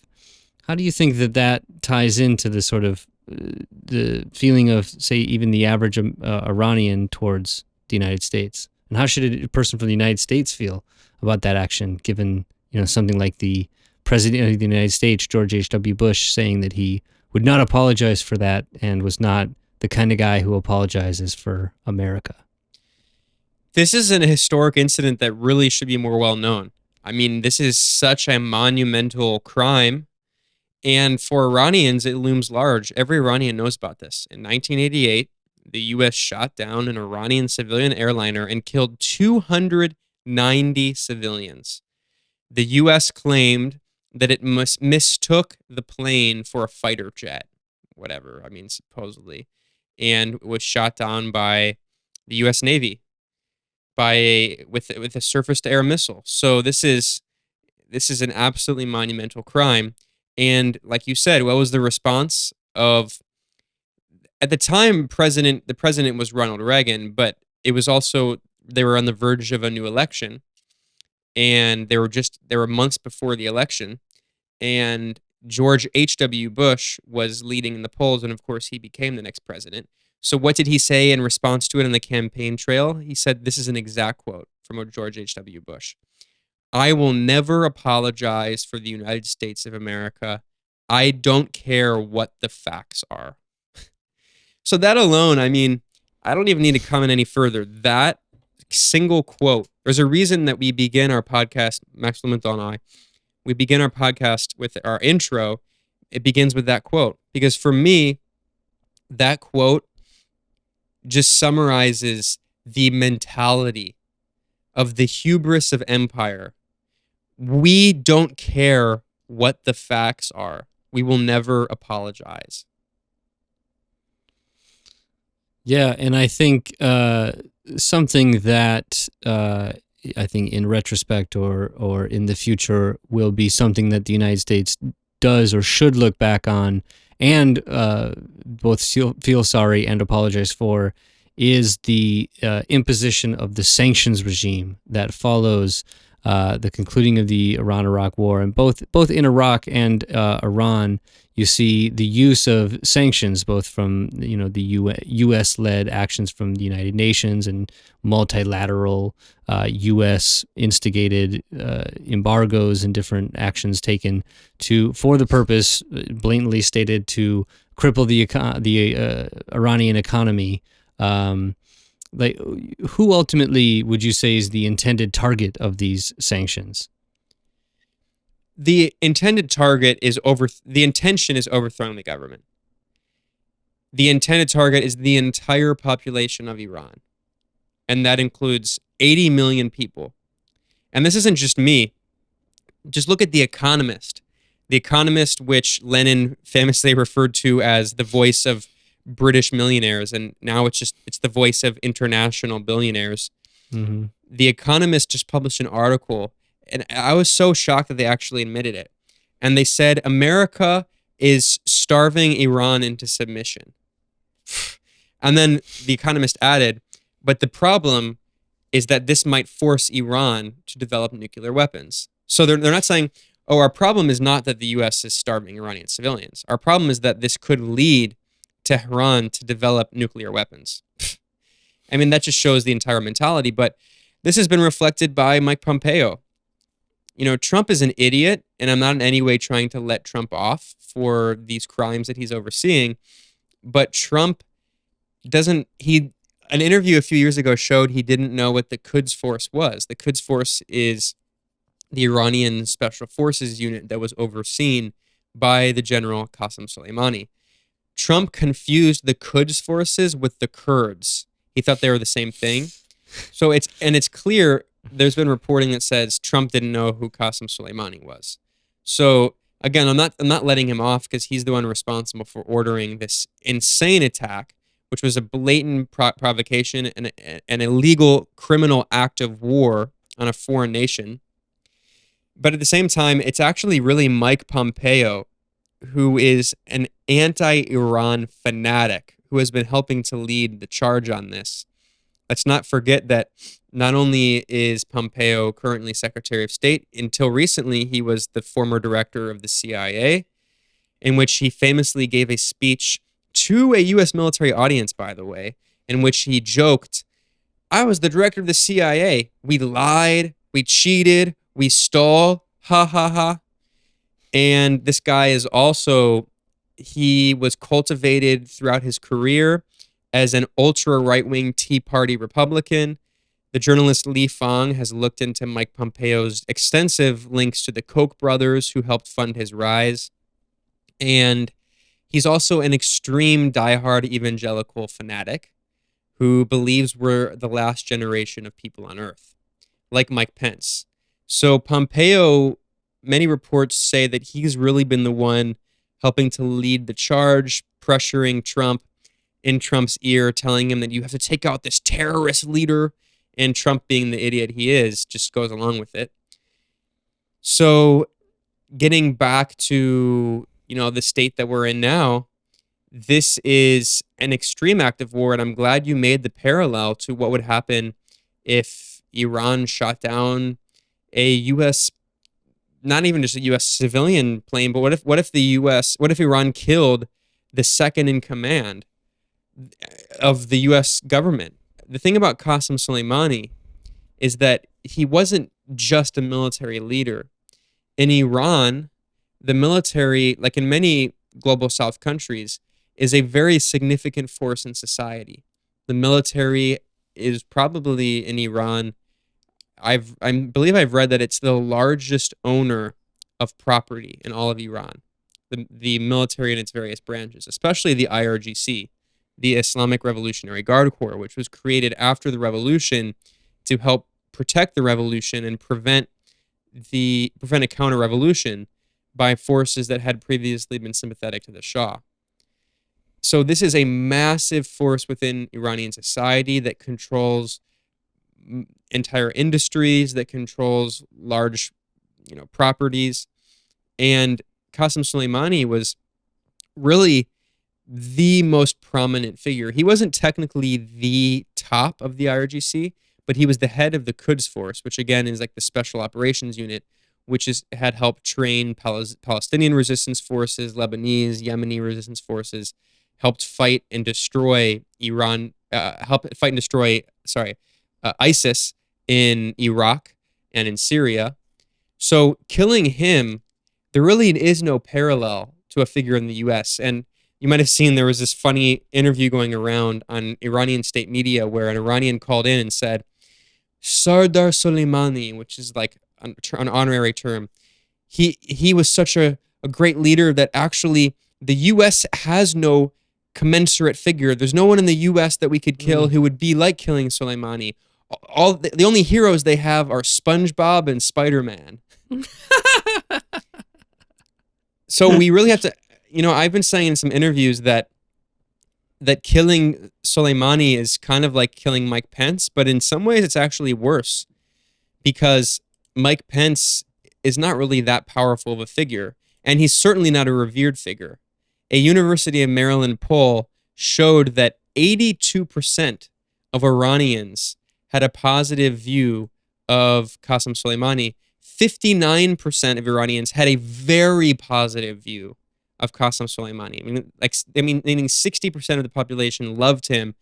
Over 80% had a very positive view of him. And we also saw millions of people in the streets mourning him. And let's keep in mind here that I talked about the complex contradictions inside Iranian society and Iranian politics. But what's interesting is poll after poll shows that the Iranian people, while they may have complaints about social and cultural policies inside the country, about forcing women to wear hijab and all these other things, the vast majority of Iranians, regardless of their politics, still support their country's foreign policy, still support their country's support for resistance forces in Palestine, Lebanon, Yemen, and beyond, and have a very positive view of the military. So I actually remember hearing a few days ago, from an Iranian friend who grew up in the U.S., whose parents are communists, who are from the Tudeh party, and are very secular, obviously, but they were weeping, they were crying over Trump's murder of Soleimani because they saw Soleimani, even though, again, these are people who are critical of the theocratic elements of Iran, they still strongly support Iran's independent anti-imperialist foreign policy. And the military establishment in Iran is largely seen as apolitical and as transcending politics in a way that we don't really have in the U.S. Yes, and I wasn't even aware of the sort of full total until I did see the outpouring of support and looked into it. Yeah, it is important. There is no comparable figure. There I heard people say like this would be like taking out Pompeo, but like nobody likes Pompeo, Yeah. and nobody if Mike Pompeo got hit by a missile, 6 people would be at his funeral. I mean, it's like so it's just not even comparable. But the situation in Iran, recently has been around the nuclear program, and the famously in the Obama administration there was a bit of a rapprochement. There was this Iran nuclear deal, but I want to sort of step back and say, I think it's important to recognize for what purpose Iran is engaging in its nuclear program. For what does it say it is enriching uranium? If it is it for military purposes, and even if it were for military purposes, why would that be a legitimate goal of the Iranian government, or would it be? Well, in order to understand all of this, we actually have to go back a bit further. The sanctions on Iran began in the 1980s. And there's a lot of discussion. I mean, I'm really glad you mentioned the nuclear deal. That is definitely, in terms of understanding the moment we're in today, the most important factor is understanding the nuclear deal and how Trump completely destroyed it. But just taking a step back really quickly, just because it's nice in these podcasts to kind of explain the larger historical context, is that these sanctions go back to the 80s and especially in the 90s when they were expanded. And in the 90s, in the 80s, they were mostly symbolic. In the 90s, they began hurting the Iranian economy. So Iran has been suffering economically for decades now. And the major round of sanctions that lead to today related to Iran's nuclear program, which, by the way, was a nuclear energy program. Iran never had a nuclear weapons program. So we should be clear about that. And I recommend the reporter Gareth Porter. Gareth Porter is an excellent journalist who has actually written a book looking into this. And even he actually quotes some former heads of Israeli intelligence. And obviously Israel and Iran are mortal enemies. And these former heads of these Israeli intelligence agencies acknowledge that Iran never actually was pursuing nuclear weapons, just nuclear energy. So the Bush Jr. administration in the last few years imposed sanctions on Iran related to its nuclear sector, and then those sanctions continued and actually were expanded under the Obama administration. So this was all really diplomatic blackmail to force the Iranian government to the negotiating table. Of course, the real point of the sanctions has always been to try to weaken the Iranian government, to bleed it of money so it can't fund and support resistance groups in the region, in Palestine, in Lebanon, and elsewhere. But also, the point has been to ostensibly to try to bring about regime change, although, sanctions have never brought about regime change. We see that again and again and again. So when the Obama administration was tightening the screws, and that's the language they used, by the way, on Iran's economy, this is, of course, forcing many Iranian civilians to suffer.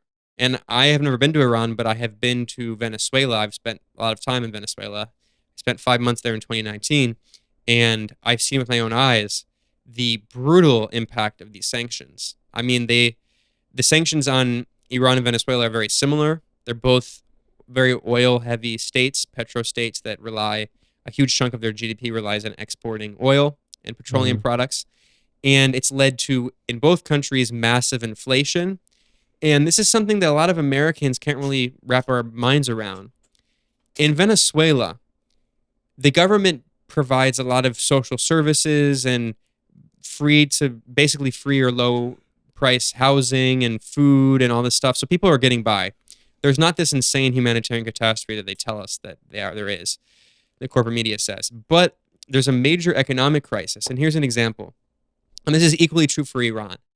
If you are working, and which I mean most people are doing, and you get paid into your bank account and you try to save some of your money, which many Americans can't do because people are living paycheck to paycheck in this awful capitalist hellscape. But in Venezuela, in a month or two, your savings will be destroyed because of the inflation. Because let's say, a week ago or 2 weeks ago, the bolivar, the Venezuelan currency, was 20,000 for each US dollar. Well, this week it's 40,000 to each US dollar.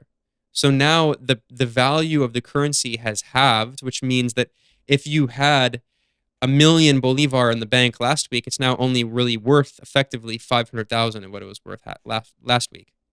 And this is the same thing happening in Iran. And I'm explaining it now, but when you're actually in the country and you experience it, you actually do really see how difficult it makes life.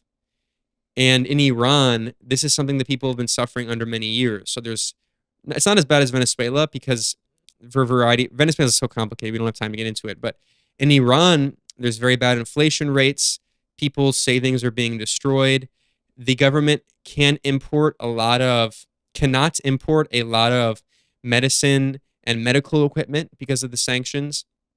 Parts for machines, and this could even be potentially related to the horrific crash of this Ukrainian civilian airliner. And there's actually some speculation now that it could be related to the fact that they couldn't fix the plane because there was an engine problem, and because of the sanctions are preventing Iran from importing products. And I've also seen this in Venezuela, where the free public transportation system, there's a big subway in Caracas, and there's also a cable car, which is free, that was created. They actually have some problems with fixing the problems on these public transportation systems that they can't fix because the parts have to be imported from Europe, and U.S. sanctions are preventing them from importing these products. So this is just a brutal war that has led to, in Venezuela, it has led to tens of thousands of deaths, we know, thanks to studies by major economists. In Iran, it's very similar. I'm sure you could definitely say that thousands of civilians have died because of these illegal criminal sanctions that have been imposed unilaterally. And the last thing I'll say here is that you mentioned the nuclear deal under Obama, which is officially known as the Joint Comprehensive Plan of Action, the JCPOA. When it's discussed in Western corporate media, it's frequently discussed as the Iran nuclear deal between the U.S. and Iran, which is true, but what's not mentioned are the other signatories, including all of the permanent members of the UN Security Council, which includes China, the biggest country in the world, Russia, another huge country, France, Britain, and also, of course, the US, and then the entire European Union is a signatory, and Germany is a signatory. All of those other countries are still abiding by the nuclear deal. And until recently, Iran was also abiding by the nuclear deal, even though the only reason it ever entered the deal was to try to lift these US and EU sanctions. And then when Trump unilaterally destroyed the deal in 2018, Iran patiently waited, and the IAEA, the International Atomic Energy Agency, was repeatedly saying that Iran has not violated its commitments under the agreement. So what we see, again, is an example of how the U.S. is very clearly the aggressor. The entire international community recognizes that, including many European allies of the U.S., who frankly want to do business with Iran. French capitalists, British capitalists to a lesser degree, German capitalists, they all want to do business in Iran. And many Iranian companies want them to invest, but of course they can't.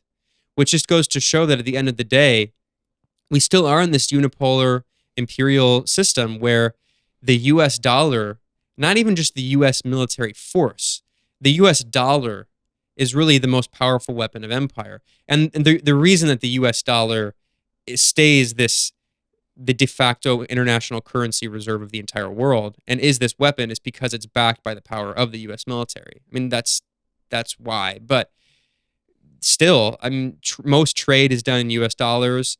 Oil is almost exclusively sold in US dollars, which helps ensure the domination. So European companies and Turkish companies and even Chinese companies, they're all afraid of doing business with Iran and with Venezuela because they're afraid of secondary sanctions. And we've even seen US allies like Japan, like India, which has a fascist government, frankly, and Japan has a right-wing government, and even South Korea. All of these countries want to do business with Iran, and they've actually been complaining to the US, saying they want to do business with Iran, but Washington is threatening secondary sanctions against all of these countries, which goes to show that they're not even allowed to have their own independent foreign policy and their own sovereign economic policy, because this is a bipartisan policy that goes back from Reagan through Bush, through Clinton, through Bush, through Obama, and now Trump. And Trump has taken it really to a whole new level, to be fair, in trying to destroy Iran through economic warfare. And it's Iranian civilians who are really paying the cost. So that kind of brings us to the present, and I kind of want to put into perspective this attack. I think this was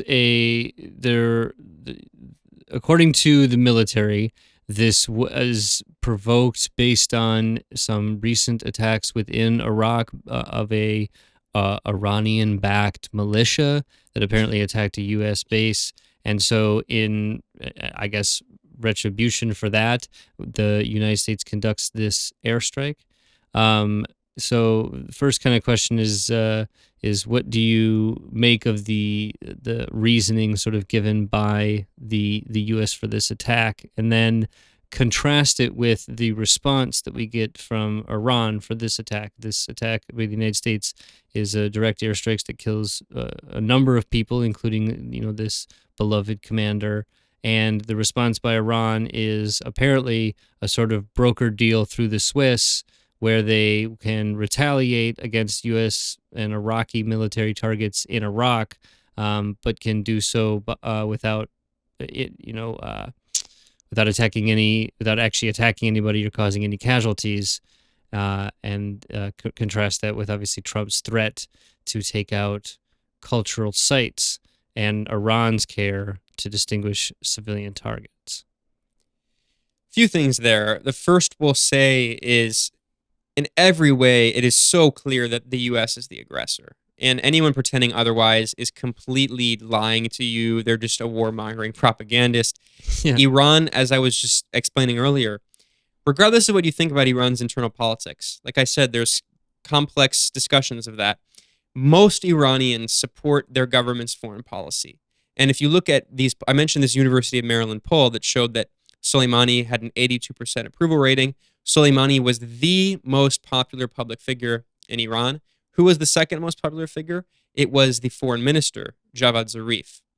So again, the vast majority of Iranians, regardless of whether or not they're reformists or principalists, support their government's foreign policy in the region. And objectively speaking, Iran's foreign policy in the region is a force of stabilization. It is a force of peace and diplomacy.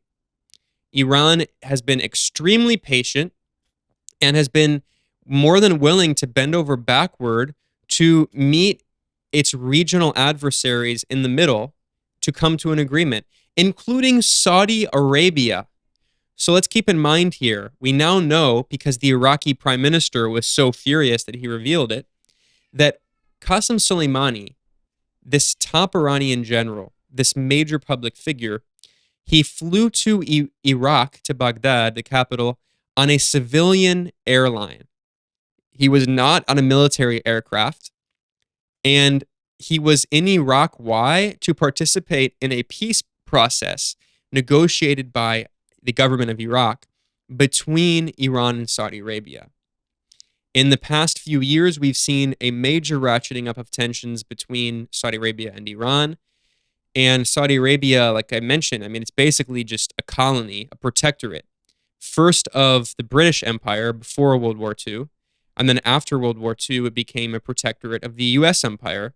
Famously, in 1945, on his final Valentine's Day, FDR went on a trip to a U.S. military vessel, an aircraft carrier, and met with King Ibn Saud, who was the founder of the modern Saudi state, and famously pledged that the U.S. empire will protect Saudi Arabia, and in return, Saudi Arabia will not only give the U.S. cheap oil, because that's one thing. I mean, but what people don't understand is it's not just about getting access to oil. It's about maintaining the stability of oil prices in the global market. Because Saudi Arabia has such a massive supply of oil that it can overproduce or underproduce oil to such a degree that Saudi Arabia alone can change the price of oil in the global market. And of course, the U.S. always wants a low price of oil in the global market. So anyway, Saudi Arabia has been effectively a colony. And in the past few years specifically, under Obama, and it's just escalated under Trump, these warmongers, these insane neocons that Trump has surrounded himself with, like Pompeo, Bolton, who are all anti-Iran hawks. Even McMaster was doing this. They were all pressuring Saudi Arabia to escalate these aggressive actions, first carrying out a genocidal war in Yemen that began in March 26, 2015, and that the Obama administration oversaw at first and then has continued under Trump.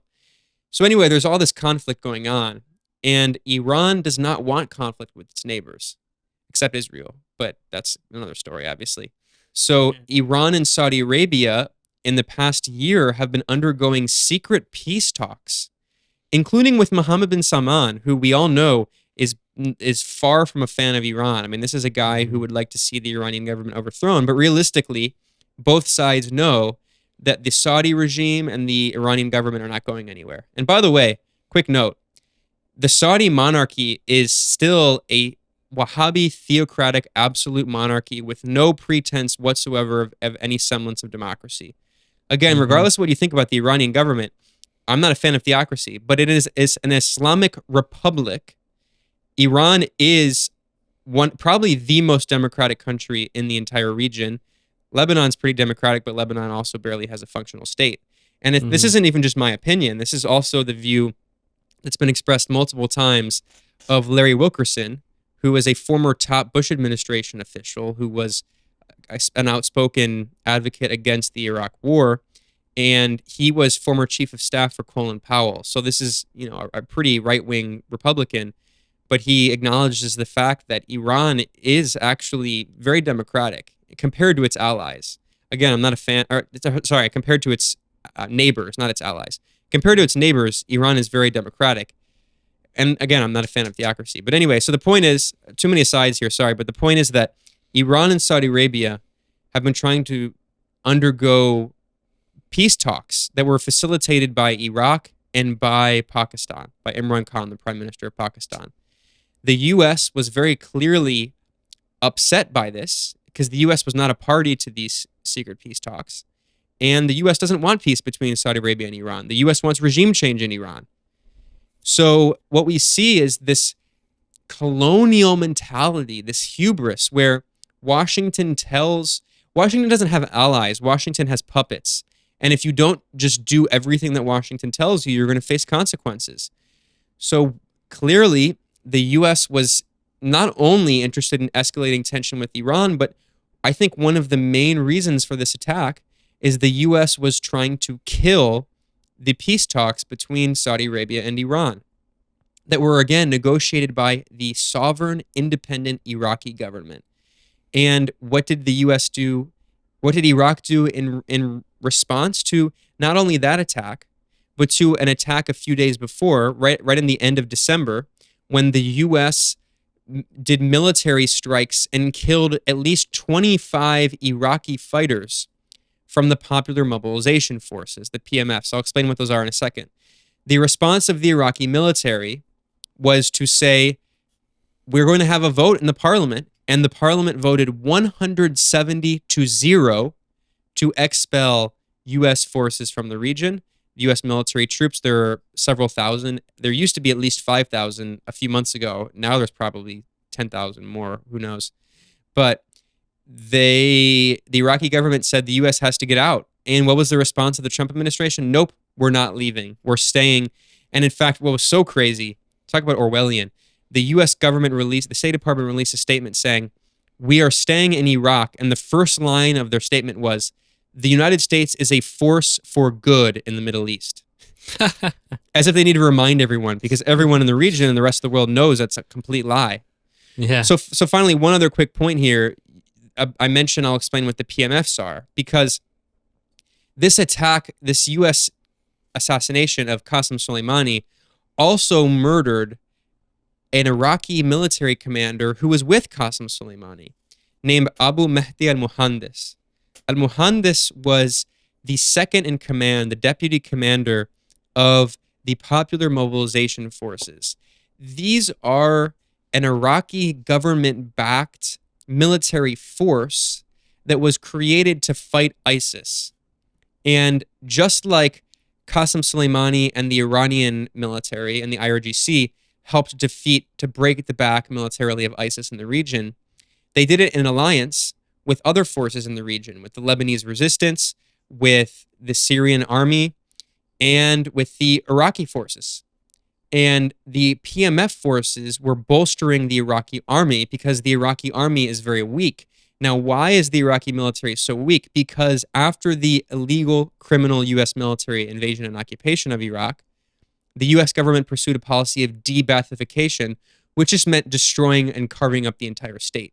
And I mentioned the kind of neoliberal Chicago boy Pinochet policies imposed in Iraq. Part of that included completely dissolving the entire Iraqi military, which was the largest state institution and was also a state institution that was intra-sectarian, that brought together the Shia majority with the Sunni minority. And the U.S. war and occupation of Iraq encouraged the sectarianism. The U.S. intentionally fueled it to help control the country, as all colonial powers do. And that led to a very weak military. So when ISIS rose up, you might remember in 2014, the very weak, fragmented Iraqi military just fled. And they let ISIS take over entire regions, massive parts of Iraq. So the PMF forces, the Popular Mobilization Forces, were kind of paramilitary forces organized by communities of people who took up arms and fought against ISIS bravely. And that includes not just the Shia and not just Sunnis, but also members of the Yazidi minority, members of the Kurdish minority who organized, and they were trained with the help of the Iranian IRGC and Qasem Soleimani. And they were trained in Iraq by commanders like Abu Mahdi al-Muhandis, who was just killed by the U.S.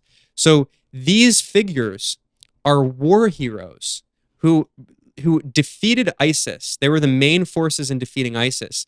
And how did the U.S. return the favor? By killing them. And now ISIS actually, in its official propaganda outlet, just released a statement praising the killing of Soleimani and Muhandis, both of whom were Shia, claiming that this was God's revenge against the disbelievers. So at every single level, this should be such a major scandal, because not only did the U.S. carry out an act of war against Iran by killing its second in command, they also killed a major Iraqi military commander who led the PMFs, which were incorporated into the Iraqi military. And they did that after a few days after the U.S. killed 25 more fighters from these PMF forces who had been fighting ISIS. So it just goes to show that Iran has been a force of stabilization that has tried to have good relations with its neighbors, except Israel, and has tried to support peace and diplomacy in the region, except it refuses, for obvious reasons, to recognize the colonial apartheid regime of Israel. And meanwhile, the U.S., which of course strongly supports apartheid Israel, is the force of destabilization in the region. And anyone telling you otherwise is completely full of it. But I read a thing from the State Department that said the U.S. is a force for good in the world. So who am I to believe? You or the almighty U.S. government?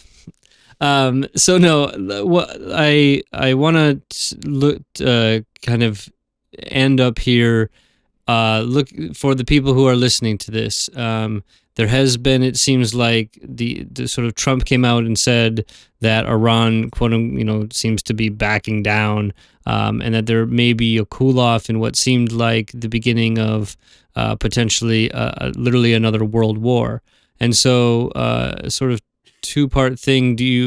Are you confident in the situation now that it will hold? What is your, how do you sort of feel about this? And what can the sort of person who's listening to this, you have people that listen from around the world, but what can the average person do to fight against this, stumble towards war if it happens? Well, I always try to avoid predictions, and I've been blabbering too much already, so I apologize to people. When I get passionate about stuff, I'll just start ranting. But what I will say is that it is true that Trump took a step back, and he didn't launch more military attacks on Iran. And the response from Iran was very smart, because Iran intentionally did not kill any U.S. military personnel. I mean, there's conflicts over this. I mean, maybe actually they did, and maybe the U.S. is hiding it, because Iran claims they did. Well, Iranian state media claim they killed 80 U.S. soldiers and wounded 200 more, but then Iranian diplomats said that actually they intentionally warned the U.S. base and the Iraqis that they were going to attack it before, so that they wouldn't hurt any civilians and kill any soldiers. I think that's actually probably more likely, and I think that States TV is saying that to kind of placate people who are rightfully very, very upset by this U.S. act of war. But from a diplomatic perspective, it was a very smart Iranian response, because they could politically save face by showing that they're not going to just bow down to this act of aggression and this act of war against them, but they did it in a way that didn't escalate into a larger military conflict. And Trump didn't take a step forward. I think that's because he realized, as dumb as he is, I think he realized how insane his assassination was. And even though I'm vehemently against Trump and everything he represents, which is just, I mean, I don't even, what does Trump represent? I mean, white supremacy, fail son billionaires. The worst vestiges of the ruling class nonsense. Just the worst. Golden toilets. I mean, right. So anyway, he's a poor person's idea of a rich person. Like a poor alienated person thinks of a rich person, they think of somebody like Donald Trump. He's a cartoon character. Exactly. And in fact, Iran has actually said that. Iran has said that Trump removed the veil that Obama placed on the American empire and shows the true face of the American empire. Yeah. But regardless if we think about Trump, I actually think it is true that his instincts are kind of to avoid more war, even though he doesn't realize more military conventional war. Mm-hmm. But he's also stupid and doesn't realize that many of the other acts he's carrying out are just as destructive.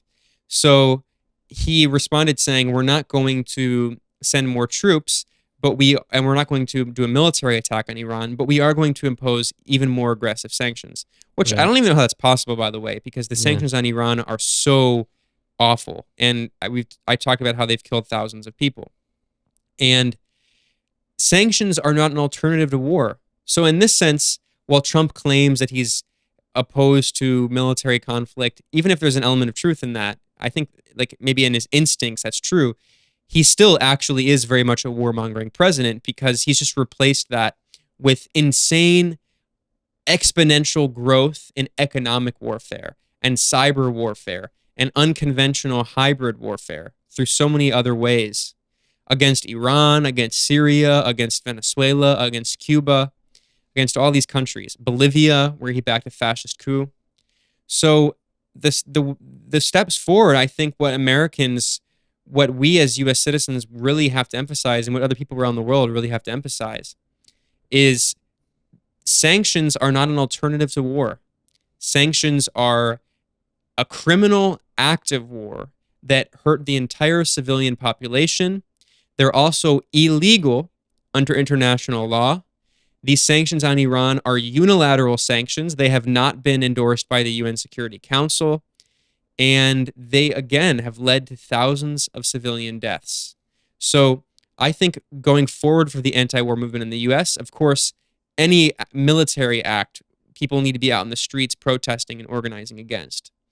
But I think in the near future, there won't be many more military attacks. I think it's just going to mostly be more just grueling economic warfare, just grinding the Iranian economy to a halt, making lives for average civilians very difficult, as it is in Venezuela. And when we say this, it's not even just the people whose lives have been lost because they died, because they can't get medicine, they can't get medical equipment.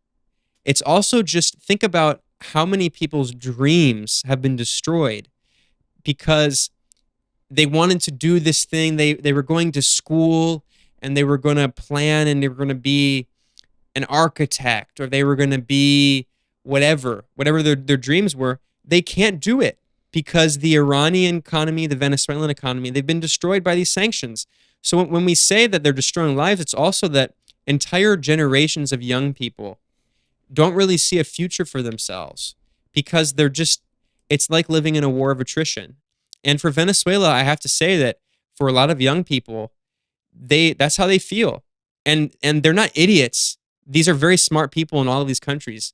I mean, in Venezuela, some of the smartest people I've ever met are working class Chavistas who, grew up in poverty and started and became socialists. And Iran also, they have actually an infamously very educated population. Like they have some of the highest rates of women studying in science programs and STEM programs. So these are very educated countries, and they know who is responsible for their economic hardship and suffering. So the ultimate irony that I'll end with here is that as much as the U.S. empire, being the international protector of capitalism, which is what the U.S. empire is, let's never forget that, as much as the U.S. empire has tried to destroy Iran, in some ways, it has actually united many Iranians of different political forces together. Even though they might have problems with their domestic government, they have united against U.S. imperialism. And that has strengthened the forces of resistance, not just in the Middle East, but around the world, while the U.S. is trying more and more desperately to crush them. And of course, the final cherry on top is that as criminal and as aggressive as these actions are, Trump is drastically accelerating the decline of the U.S. empire. And I'm not saying that I support Trump. I'm not an accelerationist. It's just simply the fact of the matter. The reality is that by imposing this constant economic warfare on every independent country, I believe now that that something like a third or even half of the global population live in countries targeted by U.S. sanctions. And Iran and Venezuela, which under Ahmadinejad became very close allies because they understood that the way to push back against imperialism is through global South-South integration, we've actually seen Iran and Venezuela have taken the leadership mantle of the non-aligned movement, which was created during the Cold War, but then after the Cold War, it kind of went away. I mean, it was never disbanded, but wasn't very active. But Iran under the leadership of Foreign Minister Javad Zarif, and Venezuela under the leadership of Foreign Minister Jorge Arreaza, together they're working on trying to build an international movement of global South countries to push back against sanctions and economic warfare and create new economic mechanisms to get around U.S. sanctions, the World Bank, and the IMF. So I think we're living in a kind of important historic period right now, this watershed period where, as bad as things look, this is also the sign of empire and decay. And the danger for us as Americans is our first responsibility is to stop this imperial aggression and be in solidarity with our brothers and sisters around the world in places like Iran and Venezuela and beyond. But also the second responsibility is, as the empire is in decline, when empires are in decline, that they often lead to a process of fascification, of the rise of fascism. So I'll end saying that our other responsibility is preventing the forces of fascism from trying to restore the U.S. empire as it declines, just as the forces of Nazism and Italian fascism tried to restore the decadent German and Italian empires as they were in decline. Yeah, so be on the lookout for your not friendly neighborhood fascist, because it's very possible that they are just waiting in the wings for somebody who isn't an idiot like Trump, but who has in many ways paved the way for something really, really nasty. But Ben, and also, sorry to cut you off, but no, the fascists are also not just, I'm 100% anti-fascist to my very core. We also have to move beyond this 20th century understanding of fascism, because new forms of fascism aren't going to always be. I mean, there are the Nazis, there are this scum, these white supremacists, and they should be absolutely combated in every way, in every form, in every platform. But at the same time, fascism changes historically, and many of these fascist forces they're just members of the Republican Party who are in government. And they're the ones who say that they're anti-Nazi, but they are the new fascists. So we have to understand that, fascism evolves just as capitalism and imperialism evolve. Right, and it's usually when the signs are very clear that the system is broken, and we've had those signs clear since 2008. And I think the election of both I think Barack Obama and Donald Trump represent the last gasp of a certain kind of system. And though I may have my frustrations and criticisms of somebody like Bernie Sanders, I think that would potentially do a lot to turn the situation around. Hey, give me 2 minutes on what you think about the positions of Bernie Sanders geopolitically. Do you think that a Bernie Sanders presidency would involve massive changes to U.S. foreign policy vis-a-vis Iran and Venezuela and this kind of imperialist policy, or do you think it's more than one president could possibly do? I think that just the election of Bernie Sanders alone would not change that. But the election of Bernie Sanders with a mass movement of people pressuring the Sanders administration to change these policies, and also not even just change these policies, but to ideally, if we can't abolish, to at least fundamentally weaken some of these institutions like the World Bank and the IMF. I think that's what the goal for the left should be. In some ways, I think we should absolutely admire Bernie Sanders. He has been on some issues very brave and has taken a great stance. On many others, unfortunately, he's been pretty weak. He's definitely a mixed bag. But I personally am of the analysis, I don't see him as an enemy compared to, as a socialist, I don't see Bernie Sanders at all as an enemy, but I also don't see him as the panacea, right? So I think we have to take a position of critical, and my position is critical support. Yeah. Now, the thing is he going to be able to actually win? The DNC and the Neoliberal Democratic Party are trying to do everything they can to prevent him from winning. And I think insofar as Bernie is fighting against those forces, he's objectively a progressive force, because, there's this analysis from some people on the left who call him a sheepdog. And I think, have you talked to Bernie Sanders supporters? Because most of the young kind of energized Bernie people hate the Democratic Party. Right. And they hate the Democratic Party just as much, if not more often, than many old-time socialists. So I think that we have to understand Bernie not as a figure who's very much imperfect. And it's true that Bernie opposed the war in Iraq, but unfortunately, he's got a mixed legacy when it comes to the NATO war in Yugoslavia and the war on Libya. So he definitely needs some work, but in the past few years, he's been improving. I know some of the people working in his camp who are very solid, who are deeply anti-war, and even a few who are anti-imperialist. So with any of these popular mass movements, on the left, we can't just ignore a massive popular movement because their politics are contradictory and not perfect. We have to engage with these people.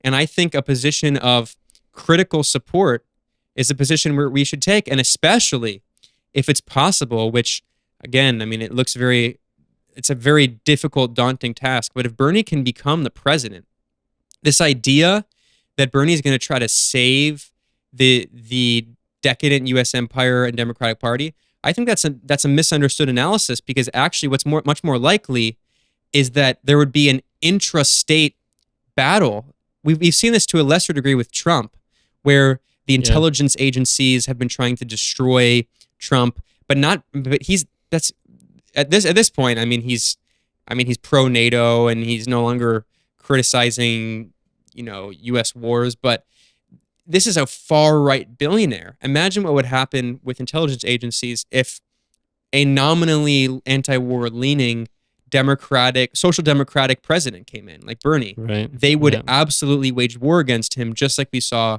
with Jeremy Corbyn. So I actually think that analysis is misguided. I think the much more likely analysis is that if Bernie were able to become president, there would be a massive internal war within the U.S. ruling class and the state to try to, one, prevent him from doing anything, two, ultimately try to unseat him, and three, prevent any force like that from ever coming back to power. So the only way any of this stuff is ever going to happen is if there is a massive popular movement behind Bernie. And there is one, and it's multifaceted. And I take the position of Bernie is not our savior. Bernie should sometimes be criticized, as I've done, but he's not our enemy. And I don't know what, as a person, I'm not so interested in talking about Bernie, but I absolutely support the popular grassroots forces behind him, because those, strictly from the perspective of a progressive, those are positive forces, but also we were talking about the perspective of defeating fascism. Those are the forces that are going to, help create a mass movement to prevent actual fascism from coming to power in this country. Right. And exactly. I think critical support is exactly the right position in a lot of things when it comes to Bernie Sanders, particularly the foreign policy positions. But I mean, the guy's campaign slogan is "Not me, us." Right? It's definitely not our enemy.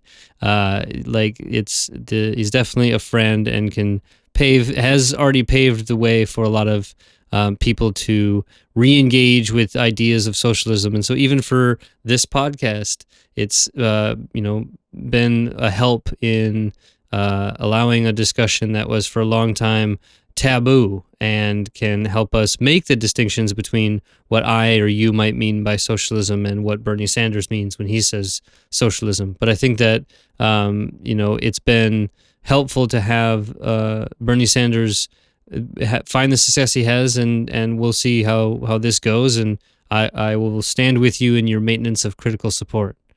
And I will add, don't forget, Bernie is an interesting figure. Who I'm really a big fan of? 1970s and 80s Bernie. Yeah. Again, right. I'm not opposed Burlington to Bernie. People forget that he had a pretty militant history. He was friends with Michael Parenti. He visited the Soviet Union on his honeymoon. Yeah. And there's this hilarious video that some people have been circulating to attack him, of him drunkenly singing labor songs in the Soviet Union, which just shows how cool he was. Right. And also, let's not also forget, Bernie Sanders had a pleasant meeting with Nicaraguan President Daniel Ortega, the revolutionary leader who helped overthrow the U.S.-backed Somoza dictatorship.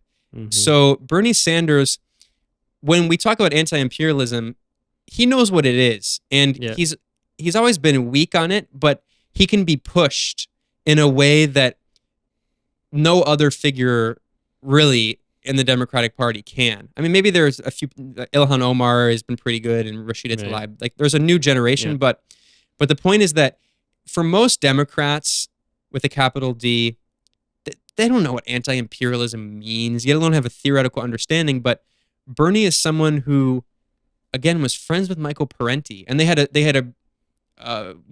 big fight and stopped being friends over the war in Yugoslavia. So it's an example of where Bernie, can be challenged. But the point is that this idea that he's some sheepdog, he's not even a member of the Democratic Party. Right. So the idea that he's a sheepdog trying to save the Democrats, I think, is a really misguided analysis. Yep.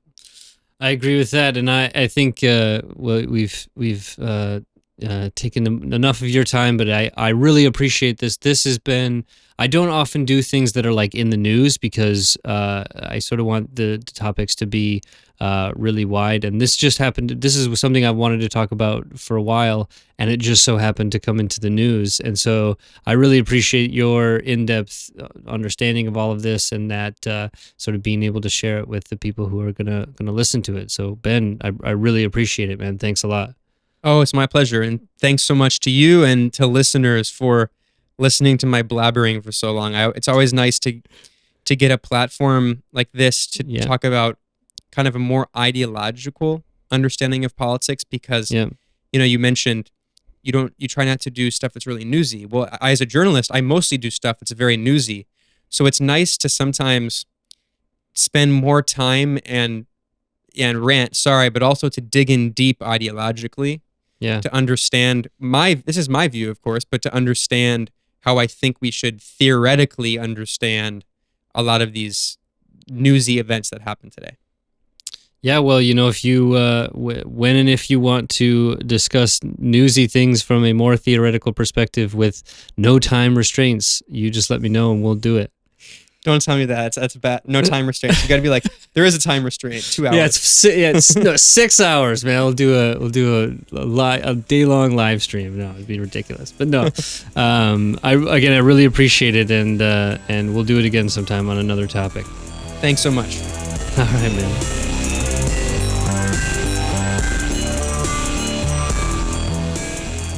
Thanks for listening to this episode of the Sensible Socialist Podcast.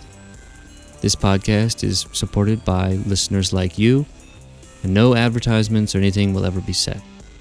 If you want to support the podcast, please go to patreon.com/sensiblesocialist and give today. Also, please give us a review or a rating on iTunes or wherever you listen to the podcast, as it greatly helps. All right. See you next time.